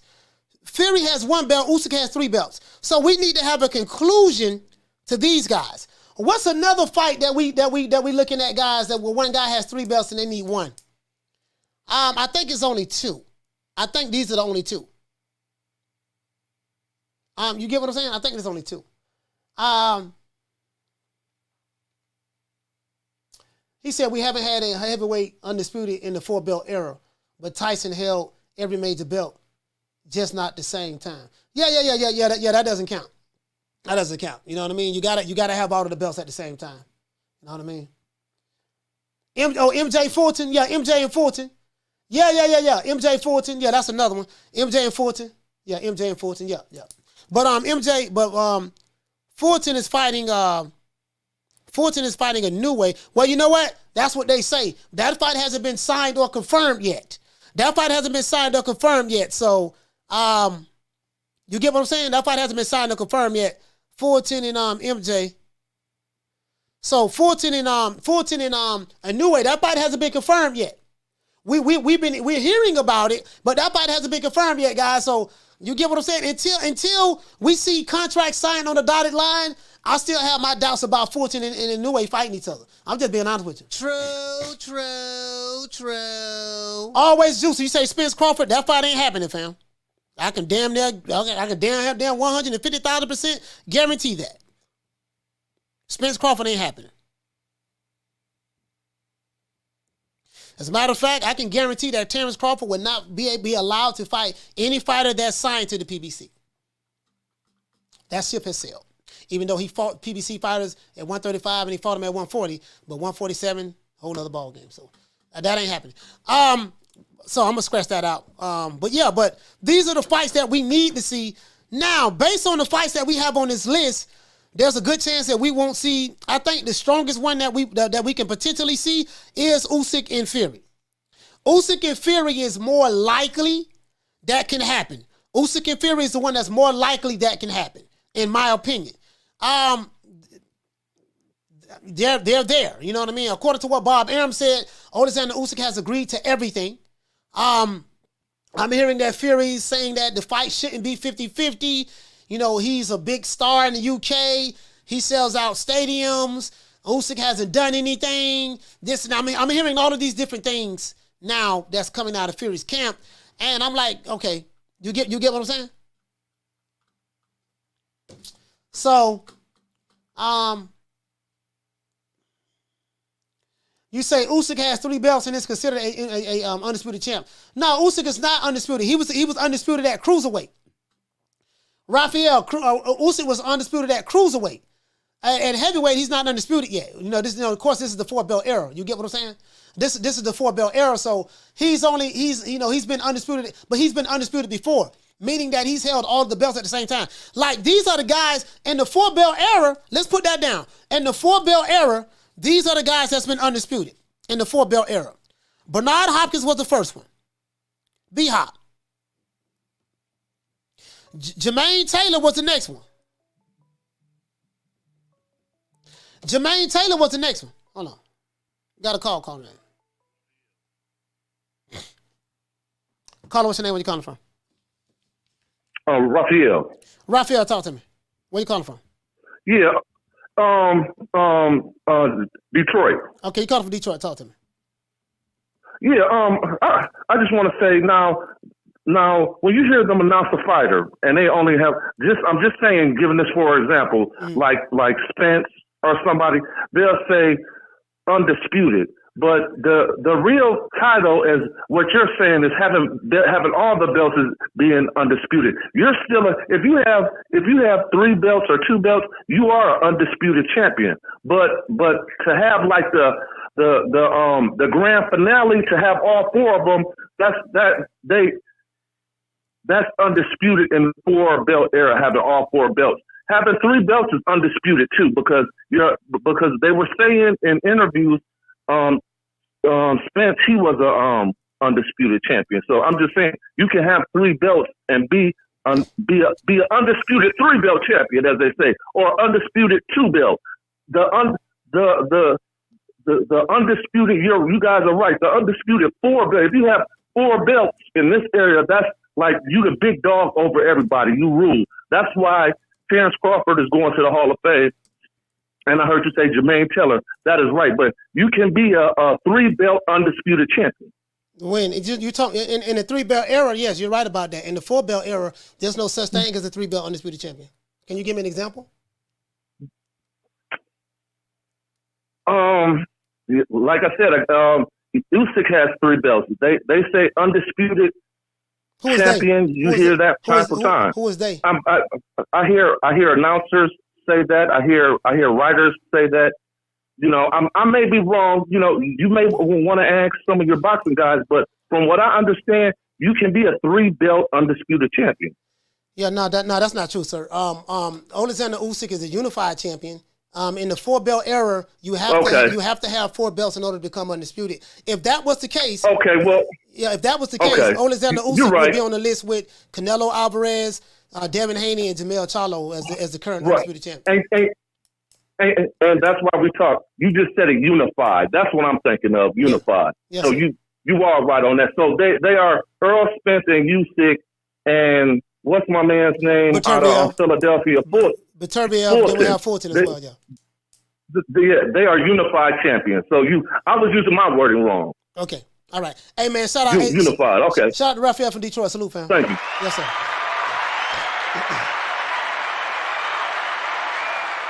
Yeah, so these are the guys. You have B-Hop. B-Hop was the first one in 2004. Jermaine Taylor was the second one in the 4-belt era in 2005. He beat Bernard Hopkins.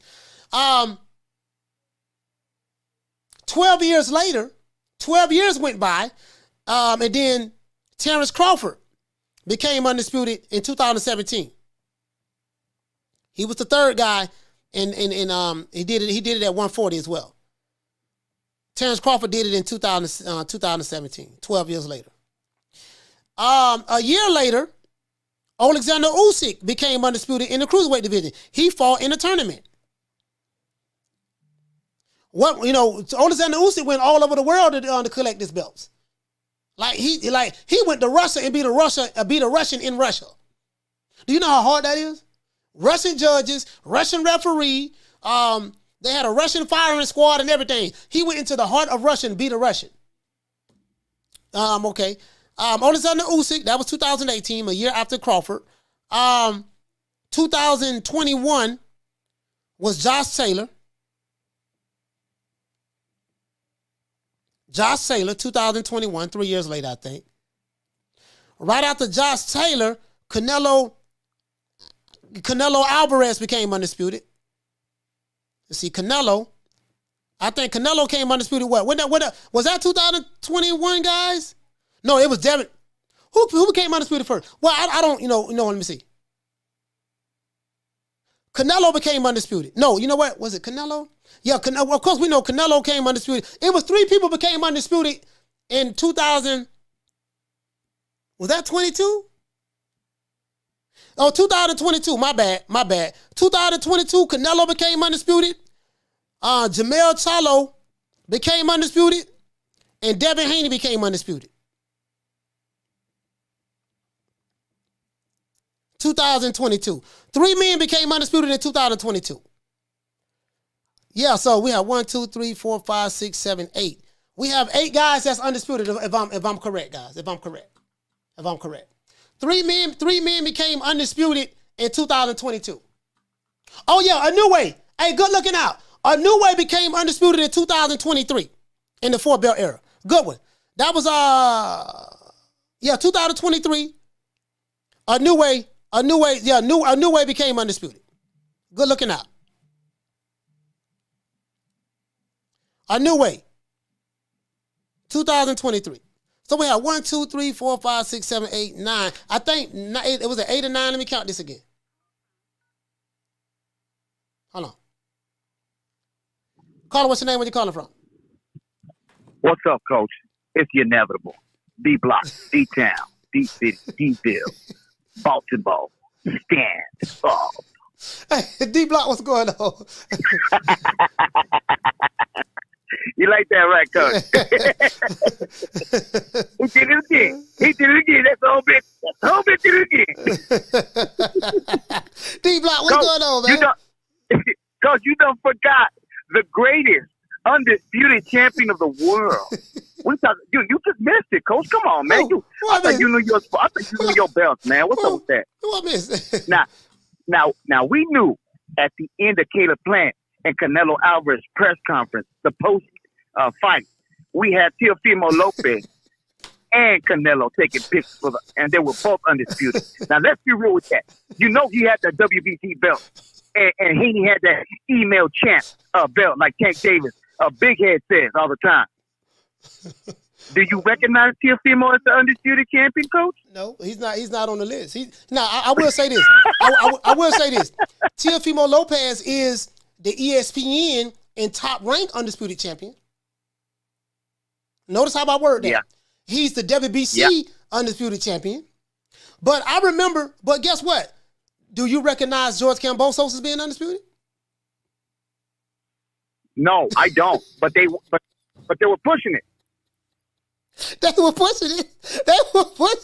But, hey, listen, I say this. Teofimo Lopez is the undisputed franchise champion. I give him that. Okay. And George Kambosos is the undisputed franchise champion. But these other guys, B-Hop was undisputed. He did not have a French fries belt. Jermaine Taylor was undisputed. He did not have a French fries belt. Terrence Crawford was undisputed. He did not have a French fries belt.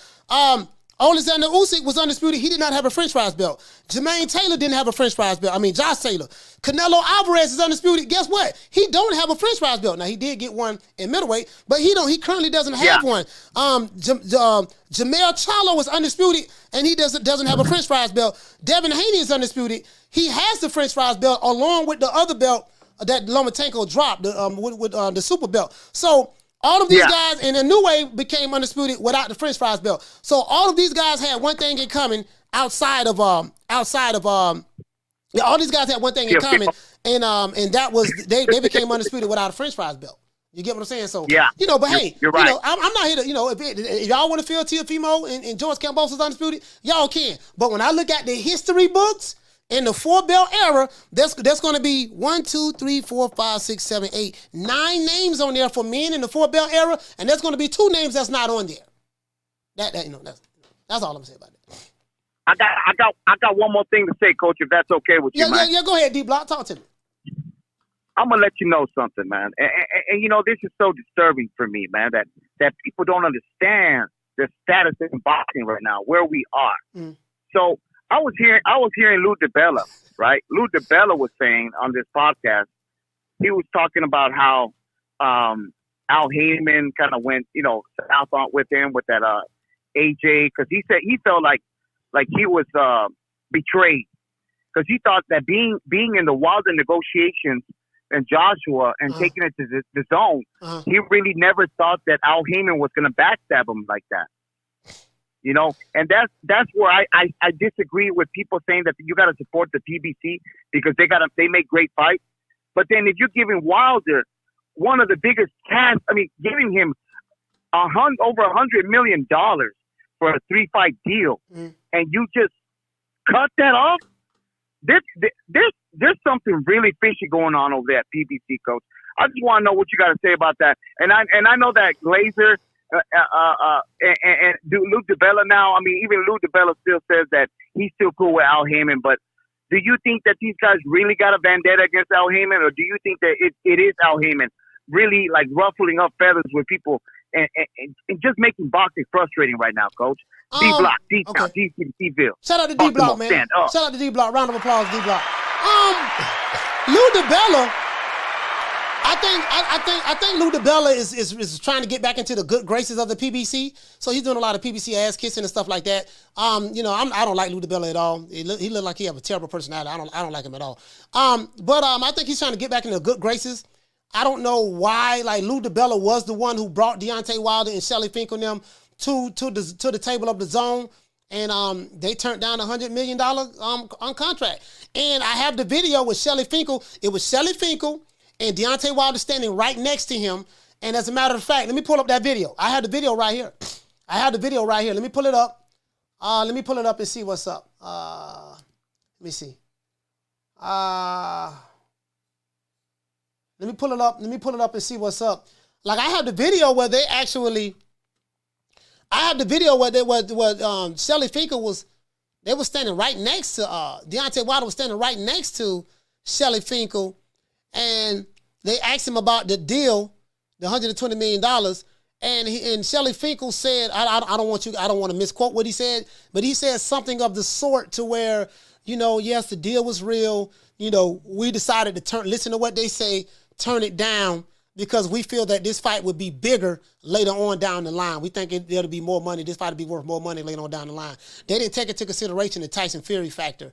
They didn't take that into consideration. So, I have it though. I have it right here. As a matter of fact, I can pull it up and just show you. I like to keep these receipts, guys. The reason why I like to keep these receipts because just in case some people want to argue with you about it and say, no, that ain't true. That ain't what happened. No. I have to do this because some of these guys they'll be trying to wiggle and poop out of stuff. They'll try to wiggle and poop out of stuff and get out of it. And me, I'm like, no, that ain't. No, that's not what was said right here. Some guys will try to rewrite history. And as a matter of fact, let me go to my playlist, and I have it. I honestly, I'm telling you the God's honest truth. As Dr. Umar would say, I have it. I have it right here. I have it. You know what I mean? So I don't want a motherfucker thinking that. What did he say? He said, what do you not understand about me? Already knowing the history of the green belt. Hey, shout out to my sister Nick. Hold on, I have it right here. Let's see. Shelly Finkel, to the window, to the walls, till sweat drop down my, all these stop. I'm having a little John and the East Side Boys flashbacks and Yin Yang Twins. Sorry about that. Yeah, I have the receipts. I got so many videos. I got so many receipts over here, man. Shelly Finkel. I have so many receipts over here, man. I have them, bro. But one thing about me, boy, I tell you, I got it. You can believe that. Just as sure as shit stink. I have it. That's what my mom used to say. Just as sure as shit stink. Shout out to Nelly. What's going on, fam? Hey, we need 43 more likes. We need 47 more likes. Sorry about that. Hey, what did it say? Being Gunn said Trevor Bryan was the lineal champ. I don't know if he was a lineal champ. I think Trevor Bryan was I know he was a Reggie belt. I know he had the Reggie belt. I don't know if he was a lineal. I don't know about all that. But I think Tyson Fury was a lineal. Hey, what did it say? Shout out to Nelly Content. He said, what did he say? He said, yeah. He said, yeah. Yeah. What did he say? You see what it is, See what it is, baby boy. See what had happened was. What? Yes, sir. What? It is what it is, man. Yes, sir. It is what it is. Hey, okay. You ought to know what time it is, man. Hold on. Let me see what's up. I have that video. Shelly Finkel said that he said that yeah, we got enough. Yeah, we think this fight would be bigger. Okay. Here you go right here.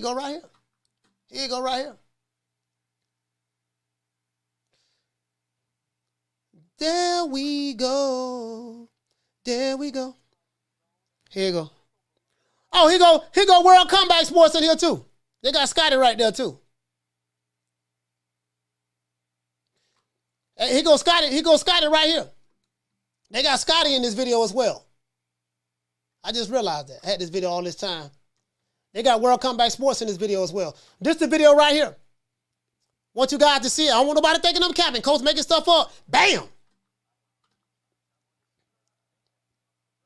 Here you go. Y'all see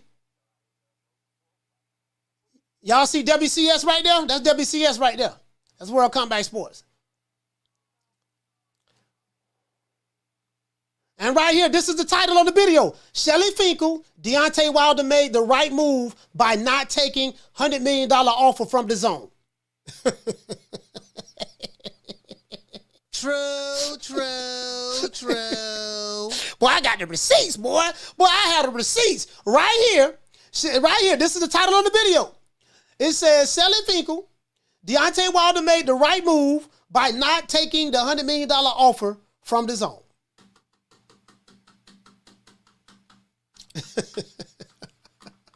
Let me see. I want to hear. Let me hear what you say.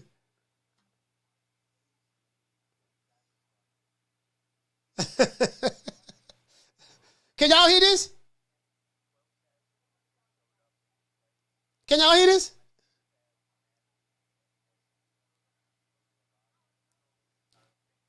If you can't hear it, let me know. Okay, y'all can hear it. Okay, I got you. I got you. I'll let you hear it.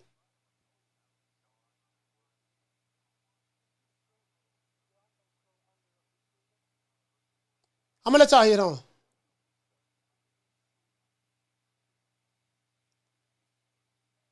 Hold on.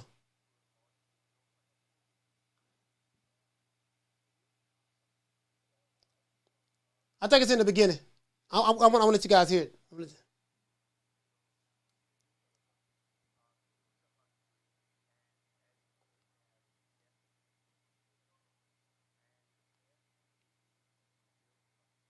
Here you go right here.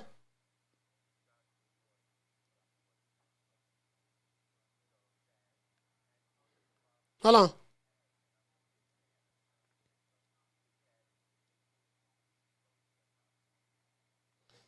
Check this out. I want y'all to hear this. I want y'all to hear this because I don't want nobody thinking I'm capping. Now, this is what Shelly Finkel said. Now, we had a receipt where Deontay Wilder turned down a $100 million deal.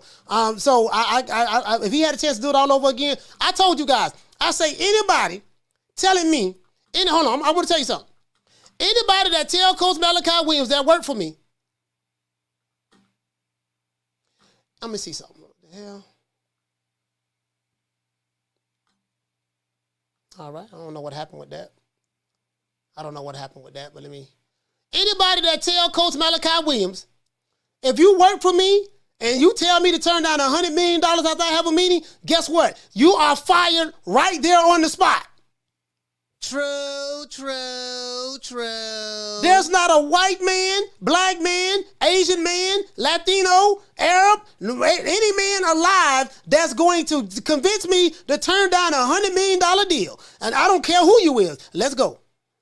He could have done was to turn down the $120 million from the zone. Do you agree with that assessment? It was 100, and as it turned out, it was definitely the best thing. And after the Brazil fight, before Joshua lost, we could have got more than that from the zone.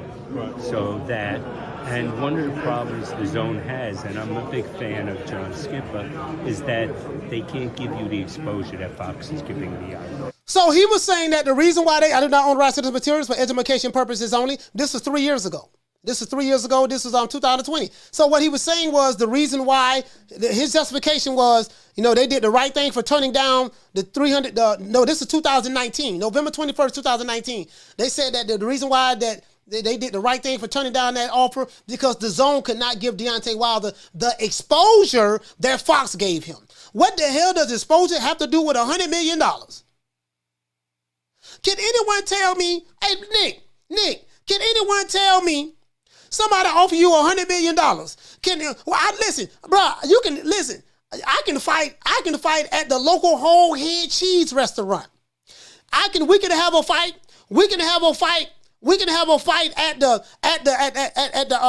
the local Piggly Wiggly. We can have a fight at the local country hoedown in Nashville, Tennessee. We can have a fight in the middle of the projects in Baltimore. We can have a fight at the Dunkin' Donuts parking lot. You're saying that they don't have the exposure, but that was a terrible move.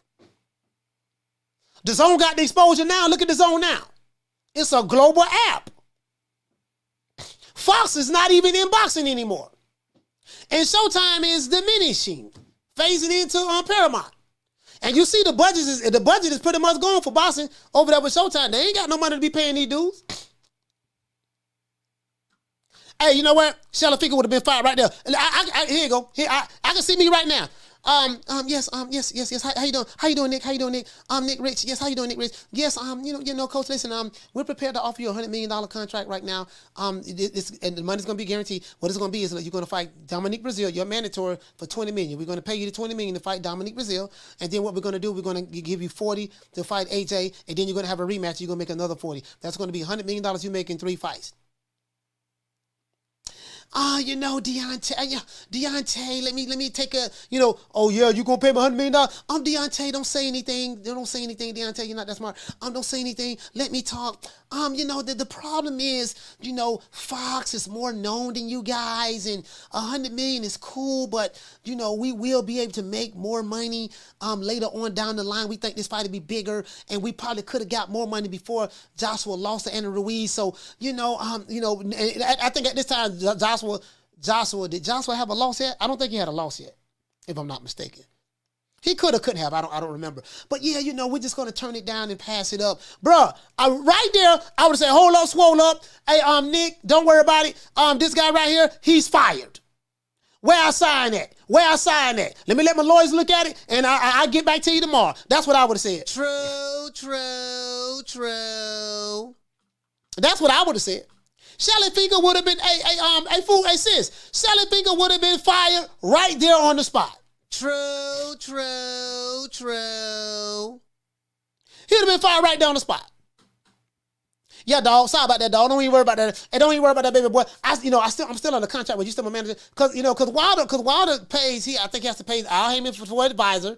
He got to pay JD's because he's Wilder's manager as well, and he got to pay Shelly Finkel. So Wilder got 3 people he got to take care of: Al Heyman, Shelly Finkel, and JD's. He got to take care of those 3 guys. So look here, baby boy. I'm gonna take this hunt done. Right here. Hold up, swole up. You get your percentage. He get his percentage. I'll get his percentage, and I'm gonna holler at y'all. True.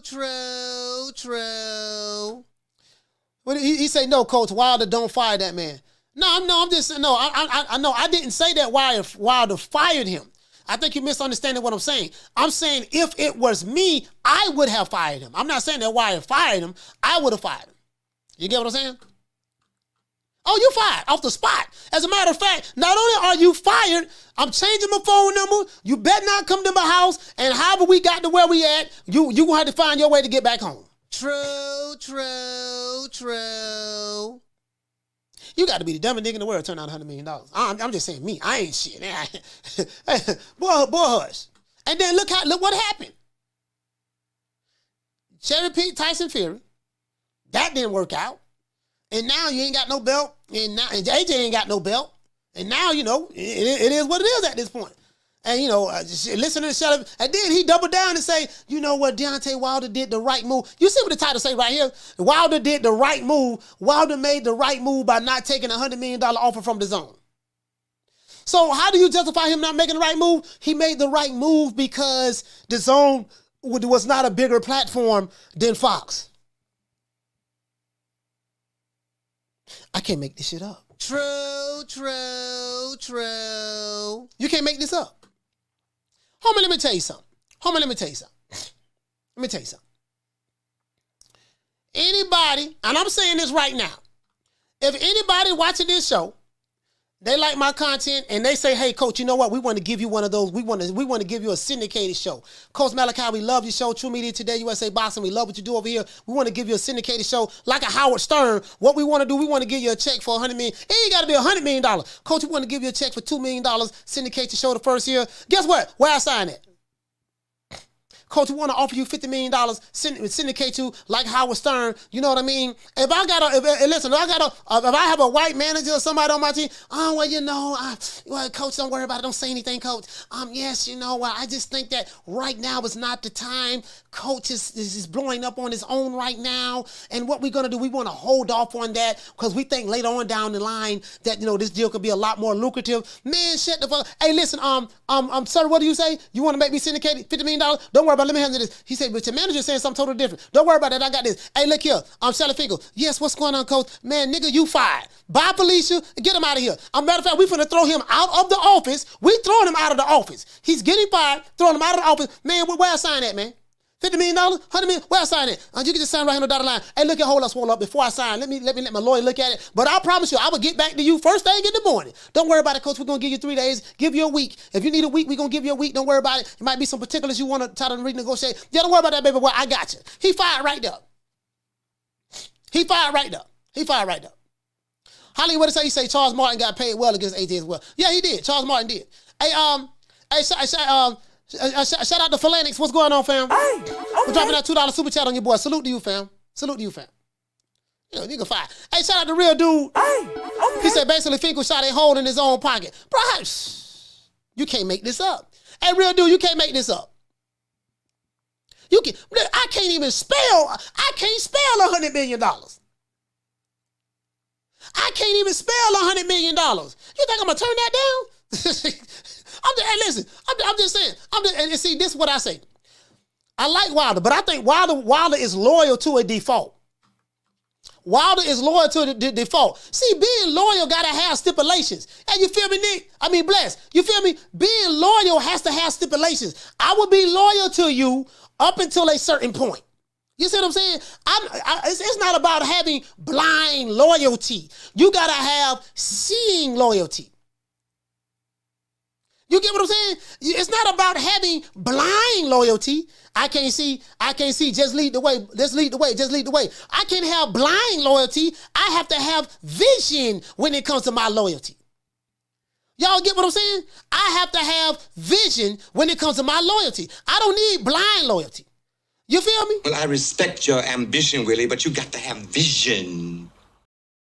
That's what I'm going to tell. You know, I respect your advice, Shelly, but you got to have vision. What kind of vision do I need? What kind of vision do we need, Deontay? The type of vision that you need, I need you to envision them $100 million going into my bank account. I need you to envision that 15 or 20% that you're going to get of that $100 million. I need you to envision getting the hell out of my way and envision you getting fired and walking out that door because you're telling me to turn this money down. That's the type of vision that you need to have. True. Oh, he fired. Hey, Fool Revolution, he fired. He out of here. He fired right there on the spot. What the hell? I'm blind loyalty. No, shit. Nigga, please. Nigga, I ain't got no blind loyalty. Not over here. Shit, I come from West Tampa Housing Projects. 1332 Main Street, Apartment B. Nigga, we used to go to the food stamp office, get food stamps. We used to go to the welfare ladies to come to the house to check and make sure that no men clothes is in the apartment, because that was the terms of Section 8. I used to go to free lunch, go to the Boys and Girls Club. You think I'm gonna turn down that kind of money? Shit, boy, hush. Shit, nigga, man. Everybody got to die for $100 million. Shit, I'm just saying, bro. I'm just saying. Hey, Jamie, what did he say? He said, "Coach, dead serious." You goddamn right. I'm dead serious. True. Yeah, I'm dead serious. Yeah, you got to have vision, and vision. Your ass getting kicked out right now. You fired, dog. You fired. You out of here. Shit. You a dude, you come on, man. I mean, shit. But I know. Oh my God. Oh, I can't, boy. I don't know, man. I don't know. Hey, what to say on Rod? Rod, you say, Coach, I heard Shelly was the one who encouraged Wilder to twerk. Yeah, I mean, bro, I'm talking about that money, dog. Bro, that money, that $100 million. Shout out to Swift 718. Hey, okay. He said that $120 million was for a 3-fight deal, dumb to decline. Nah, Shelly confirmed that it wasn't $120 million. He said in his interview it was $100 million. He said it wasn't $120 million. It was $100 million. It was $100 million. That's what Shelly said. Because the guy said for a 3-fight deal, $120 million. And he said, well, for one, let me correct you. It wasn't $100 million. It wasn't $120 million. It was $100 million. LDBC said that the best thing that he could have done was to turn down the $120 million from the zone. Do you agree with that assessment? It was 100, and as it turned out, it was definitely the best thing. And after the Brazil fight, before Joshua lost, we could have got more than that from the zone. Right. So that... Yeah, but he said before Joshua lost, we could have got more than that from the zone. So they offer you $100 million. You turn the fight down because you say there wasn't a big platform to get him the exposure that he needed, a global app, and you could have got more than that. So you want to piggyback off what I said of the other interview, because he did another interview where Deontay Wilder was standing right next to him, and they asked Deontay Wilder the question, and Shelly Finkel took over the conversation and said that, Wilder did the right thing and yada yada yada and blah blah squaze. We envision that fight being bigger later on down the line. That's what he said, dog. That's what he said. True. Hey, Bless, he out of there. He got to go. Bless, he out of there. He out of there. He has to go. That's all I'm saying. Shout out to Papa Lot of Smoke James. What's going on, fam? Salute to you, fam. That's all I'm saying, sis. He got to go. He got to go. He got to go. Nigga, he got to go. And see, this is the thing. This is the thing, right? This is the thing, right? This is the thing. Sometimes you can be loyal to a default. And this is a lesson for anyone that's listening to this show. Like, you can have loyalty, but don't have blind loyalty. You know what I mean? If a business opportunity was to arise, you know what I mean? You got to weigh all of your options. Don't just, I'm going to just trust what my team say. Sometimes your team make mistakes. Sometimes your team make mistakes and you are the boss. Sometimes your team make mistakes, you are the boss, and you have to, you get what I'm saying, Bless? And so, by you being the boss, because listen, you have to make the final decision. You have to make the final decision. Sometimes the team ain't always right. That's all I'm saying. Sometimes the team ain't always right. So, it is what it is. I tell you what, look here, baby boy, check this out. I know that you guys are looking out for the best. I don't know how you telling me turn out $100 million looking out for the best of my interest, but I know you guys looking out for the best of my interest. But at this point right here, I have to respectfully disagree with you guys. I'm going to let my attorney look at this, and I'm going to make the final decision on this deal. You work for me, I don't work for you. And this is the problem that I have with some of those guys that's over there. Remember, you're supposed to be the boss. I'm not going to, at the end of the day, Coach Malachi is the boss, right? If my team is telling me something that I don't agree with, I'm going to, hey man, we're going to look at all things. I'm going to look at it. But you have to be fired. That's what goes on over there. These dudes turn down all kind of money. Jamal Charlo turned down money from the zone to fight Boo Boo Andrade. The most money he's ever made, he turned that down. Let's see. Tank Davis was offered a lot of money, more money than he's made with the PBC to fight Tevin Farmer. He turned that down. Just fighters, it seemed like fighters over there on that side of the fence, they turned down more money than they ever made because of loyalty. I'm loyal to Al Heyman. Why? Because he's black? Like, that doesn't make sense to me. You have people like Danny Jacobs. Man, look here, baby boy. Check this out, Al. You my advisor, but I'm fixing to go over here to the zone to get some of this money. You can't advise me to turn down this money. I guess what? I'm going to advise you. Shut the fuck. Don't say nothing. Don't speak to me. Don't look at me. You know what I mean? I'm fixing to go over here and get some of this money. Mikey Garcia did the same thing. He went over there to the zone and he fought. Who he fought? He fought, I forgot who the guy he fought. He got like $7 million, something of that sort. I forgot who Mikey Garcia fought. Who that was that Mikey Garcia went over there and fought? You get what I'm saying? That's all I'm saying. I'm gonna take matters into my own hands, get with my attorney, and it is what it is. Who you think he is? DJ Quick? No, huh? No, I ain't saying Kid Capri? I didn't say that. Oh, you must be Jimmy Walker. Blue, you ain't nothing. You don't deserve nothing. You don't get nothing. You get what I give you. I got a contract between me and you that say you do what I tell you to do. Therefore, shut the fuck. Don't say nothing. Don't speak to me. Don't look at me. I just want money. I just said. Blue, if I raise up, gonna be trouble. Trouble. I'm walking off. Real Dude Uprising. What you say, fam? Real Dude Uprising say, he say if Wilder took that $100 million, there wouldn't have been a Fury fight. But guess what, though? It shouldn't have been a Fury fight. Because if you take the $100 million, you and Joshua fight for Undisputed. When he fought Fury, Fury wasn't bringing nothing to the table. You get what I'm saying? When you sit back and look at it and play revisionist history, it's like, you know what, man? Like, Fury didn't bring nothing to the table. Nothing at all. He didn't have a belt. He didn't have nothing. Deontay Wilder was Tyson Fury's meal ticket to get back in the game. And I'm going to prove it to you. That was his meal. See, they cherry-picked Tyson Fury. Brother. Tyson Fury, Deontay Wilder was Tyson Fury's a meal ticket to get back in the game. That was his meal ticket. Instead of fighting Anthony Joshua for Undisputed and getting paid way more money than you made in the 3 fights you fought with Fury, He ain't make $100 million winning 3 fights he fought with Fury. He could have made that with, and I'm not fanaging up for Moten, but I'm just saying though, that's what he could have done. That's what he could have done. But he turned that down. One guy have 3 belts, you have 1 belt. Whoever wins become undisputed. You get what I'm saying? So I mean, I just think that and that's what I say, fam. That blind loyalty, man, has to go. That blind loyalty has to go. Don't ever forget, when I found you, you was strung out on coke. When I found you, you was like a big house, contemplating about killing yourself. So don't you ever forget who brought you to big time box. I drugged you back. I brought you back. I provided food and put food on your table for your family to eat. And I'm doing it for the second time. So don't you ever forget that. Remember that? Remember he said that? No, don't you ever forget. What I did for you. I brought you back. He admitted that he brought the man back.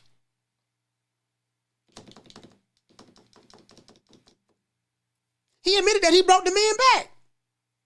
When don't you ever forget. When I found you, you was contemplating killing yourself. I brought you back. He said all of that. He said all of that. Got Joshua over there with 3 belts. You got 1 belt. You could have fought that man for undisputed and make more money in the process. The crazy part about it was, why does Shella Finkel still have a job? I have no idea.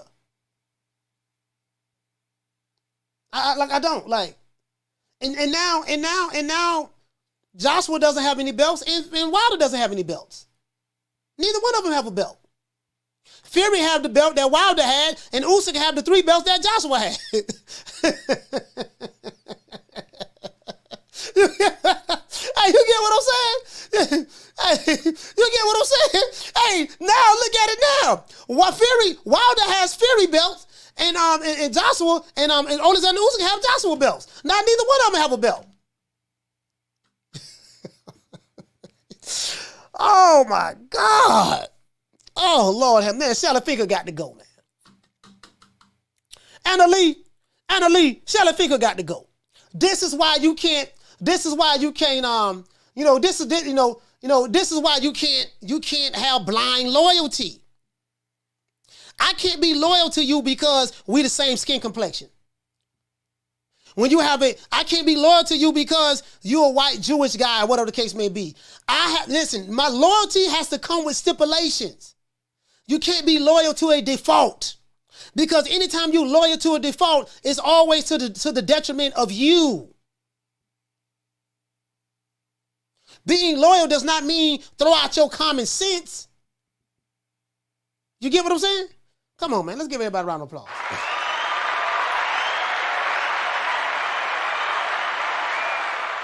I'm just saying. And what they say off the ropes boxing, you say Wilder had a better chance of beating Joshua instead of Fury. Yeah, because he probably could have been the one that gave Joshua his first loss. He said could have been undisputed and richer off of that one fight. Yeah, matter of fact, the one fight and it was a rematch. Shout out to Swift. Hey, okay. He said, but these YouTubers say AJ ducked Wilder. Man. No, it ain't the YouTubers. It was the LDBC that said that. It was the LDBC that said that. And this is the thing. This is the thing that got me right. I don't have a problem with Wilder turned down the money. That's fine. It is what. Well, it ain't fine. It is what it is. But the problem I had was this, fam. How can a community on YouTube full of broke dudes that's waiting for next week, the 21st of the month, for their AdSense revenue to kick in? I want to tell you guys something. In America, on the 21st of every month, Google gives you give content creators AdSense revenue. The money that comes in from the super chats and the money that comes in from the commercials, the ad revenue, is how content creators get paid just on YouTube. Now, they do make money from merchandise and stuff like that. Like, I haven't been promoting my merch. That was my fault. I should have been promoting my merch because that's how we make money and stuff like that on YouTube. That's my fault. I've been sipping on my pippin on that. But this is how they make money, just strictly off of YouTube. Now, of course, the stuff they make outside of YouTube is something totally different. So how can I listen to a bunch of broke niggas online who have jobs, who are getting Social Security checks, because some of them are old, getting Social Security checks, SSI checks and stuff like that. How can I listen to those dudes tell me, yeah, dog, you did the right thing for turning down that $100 million? I'm going to take financial advice for some broke niggas on YouTube who make thumbnails and write sensationalized headlines and titles in order to get clicks on their video. I'm going to listen to you niggas. You going to tell me I did the right thing by turning down $100 million. Some niggas who know nothing about the business of boxing, never seen a boxing contract before in their life, know nothing about the white collar business side of boxing. Never, listen, these dudes never even negotiated buying a nickel bag of weed before. They don't know what negotiations are in boxing. Let's give everybody a round of applause, man.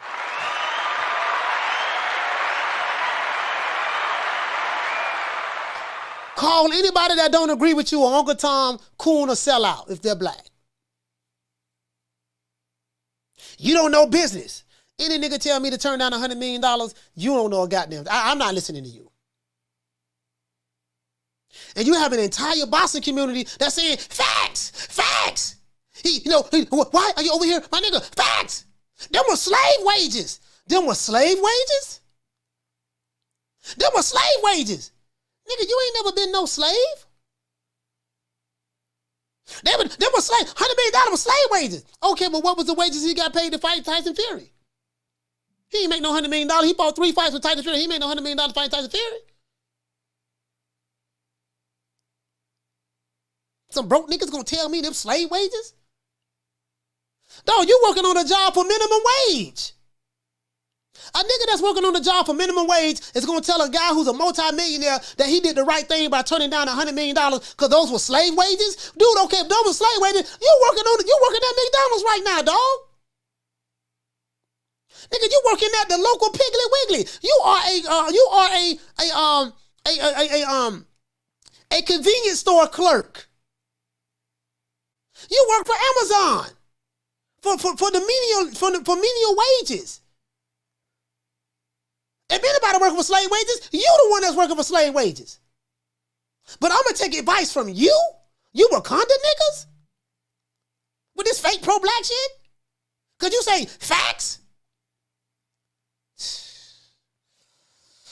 Oh my God. I got a headache. I'm finna smoke some weed. I got a headache. It is what it is, man. It is what it is, man. Boy, I tell you something, boy. You can't make this up. Nigga, when my name come up, respect it. Let's go. Stop playing with my fucking name. All drill y'all. Stop playing with my name. I ain't gonna say it no more. Put some respect on my name. You can't make this up, dog. Hurting the group. I'm the best thing ever happened to this damn group. Nobody's bigger than the group. Y'all ain't stupid. I'm the one selling the records. They coming to see me. They coming to see the Temptations. Ain't nobody coming to see you, Otis. Some broke niggas who working for minimum wage, sitting at home at their baby mamas, sitting on their baby mama Rent-A-Center furniture. Furniture that she got from Rent-A-Center in her Section 8 apartment while you drinking up all the kids' juicy juices, eating up all the cheering cereal, drinking up all the milk, eating up all the variety pack chips while smoking on the Nick Sack Reggie with your homeboy playing the PS5 every day, talking about slave wages. Nigga, you ain't even got no job. Well, I guess I gotta be like everybody else and saying, Al Heyman, I can quit my job now, baby. 6 figures, baby. You feel me? I'm about to But a name. Do you have a name? Oh, nah, I ain't got no name, Name them names, man. They know who they is. Name them names, please. The names need to be named. They know who they is. The Mexican monster. Can't make this up, dog. Old pussy ass nigga, what's going on, boy? I'm telling you, boy, I'm knock your fuck ass out, boy. Blow for blow, pound for pound, nigga. I got the title, nigga. I'm telling you, boy, I'm finna knock one of you Wakanda niggas out. Nigga, I got these hands, nigga. I'm throwing them paws at that nigga, finna knock your ass down again, nigga. Get your ass back up, nigga. Don't run, nigga. I'm telling you, boy, I want a hole of smoke. Nigga, I'm throwing them paws, nigga. I'm putting them hands on you, nigga. I told you what I'm gonna do to you, nigga. Catch you with the check left hook. Nigga, check left hook, nigga. I told you, boy, pound for pound, nigga. I'm the best. This more action than any Devin Haney fight. Put these paws on you, nigga. I told you, I got your back up, nigga. I got your back up. Nigga, watch that check left foot, knock your ass down again, nigga. I'm telling you, boy, it is what it is, nigga. I'm gonna make it do what it do. I'm telling you, boy, we ain't even playing over here, boy. I can't make this up, dog. I can't make this up. Hey, man, I'm gonna start promoting my site, man. Y'all go to CoachMalachi.com. I just dropped the link in there, man. You can buy the merch there, or you go to the website. You see on the top tab, top left-hand side, it say True Merch. You can cop the merchandise from there, man. Just tap on the tab, True Merch. Yeah, I'm gonna be putting a lot of exclusive content on my website. at CoachMalachi.com. I will be putting exclusive content on my website. So certain interviews, I will be giving you snippets of the interviews that I've done, like I've done on my show and through my YouTube channel. But what I'm going to do is I'm going to start. You're going to have to go to the website in order to watch like exclusive content, just a really, really exclusive content. You get what I'm saying? That's what we're going to do, man. Bro, let me tell you something, bro. You tell me to turn down, before I listen to some broke, fake wannabe with conscious community niggas who talk all that militant shit online, talk all that gangster shit online. Before I listen to some broke ass niggas who be begging subscribers for money and stuff like that. I'm saying, like, you got some dudes who beg subscribers, you know, like, and there's nothing wrong with supporting your content creator, but I'm saying you got some dudes who begging for money to take care of their families. Nigga, you a man, you should be able to have enough money to take care of your families and off the ripper. You see what I'm saying? That's what you should do as a man. Bro, like, I'm going to listen to you. You tell me $100 million in slave wages, I can't make this Come up. on, man. Come on, yo. I just want to put my foot off on these niggas' ass for even saying some dumb shit. Yo, I will break my leg off, up in your ass so far that you be shitting sneaker for a month. It is what it is, man. Once again, this on is our Buckles Malachi Williams signing out. True Media Today, USA Boxing. Shout out to Team Freeway Man Promotions, man. It is what it is. What's my name? My name is nobody, and I don't live nowhere, and I don't know nothing. I don't know because I know that you gon' tell God on Jesus, kisses, Judas, silver pieces, monkeys acting in the monkey show. Gangsta monster killer, silverback. Where is your rap sheet? And the truth never explains. Moving fast, thinking slow. Dummy clown, silly Billy, need a hug. Thugs on drugs, monkeys acting in the monkey show. It is what it is, man. And guess what, man? Hey, Riley, matter of fact, this is for Shelly Finkel. Anybody who supported Shelly Finkel when they said that Deontay Wilder did the right thing for turning down them $100 million slave wages, this is for you. And I mean that. Look, fuck you. Fuck the plane you flew in on. Fuck them shoes. Fuck the socks with the bell on it. Fuck them cheap-ass cigars. Fuck your yuck mouth teeth. Fuck your hairpiece. Fuck your chocolate. Fuck Guy Ritchie. Fuck Prince William. Fuck the Queen. This is America. My president is black and my Lambo is blue, nigga. Now get the fuck out my hotel room. And if I see you in the street, I'm slapping the shit out of you. Sir, it is what it is. Once again, it's on, man. Shout out to my dog Booger Ray and Eddie the Hitman. Sunshine when tanks gone. I'll smack the shit out of you in front of everybody. Only dark times for you. I mean, just throw Haney's name in the hat. There is no fucking hat. Ain't no sunshine when tanks gone. I don't play them type of games. Leonard LDBC. Why you always talking about me? Didn't you fucking learn your lesson from that? With AJ? Ain't no sunshine when tanks gone. I'll knock that motherfucking hole out. Period. Only dark times for you. There ain't no hats to throw nothing in here. We're running a fucking business. Ain't no sunshine when tanks gone. You fucking idiot. Leonard LDBC. Why you always talking about? And yeah, you know what? And guess what? Peace to the tenderonis. I know these dudes don't like tenderonis over here. Not over here, I'm saying. I know a lot of these dudes don't like tenderonis. Peace to the tenderonis, man. It is what it is, man. Once again, it's on as our Buckles Malachi Williams signing out. True Media Today, USA Boxing, man. I'm going to see you guys tomorrow, 3 o'clock Eastern Standard Time. You know my motto. Don't meet me there, beat me there. Peace. Man, I'm out of here, bro. Let's go.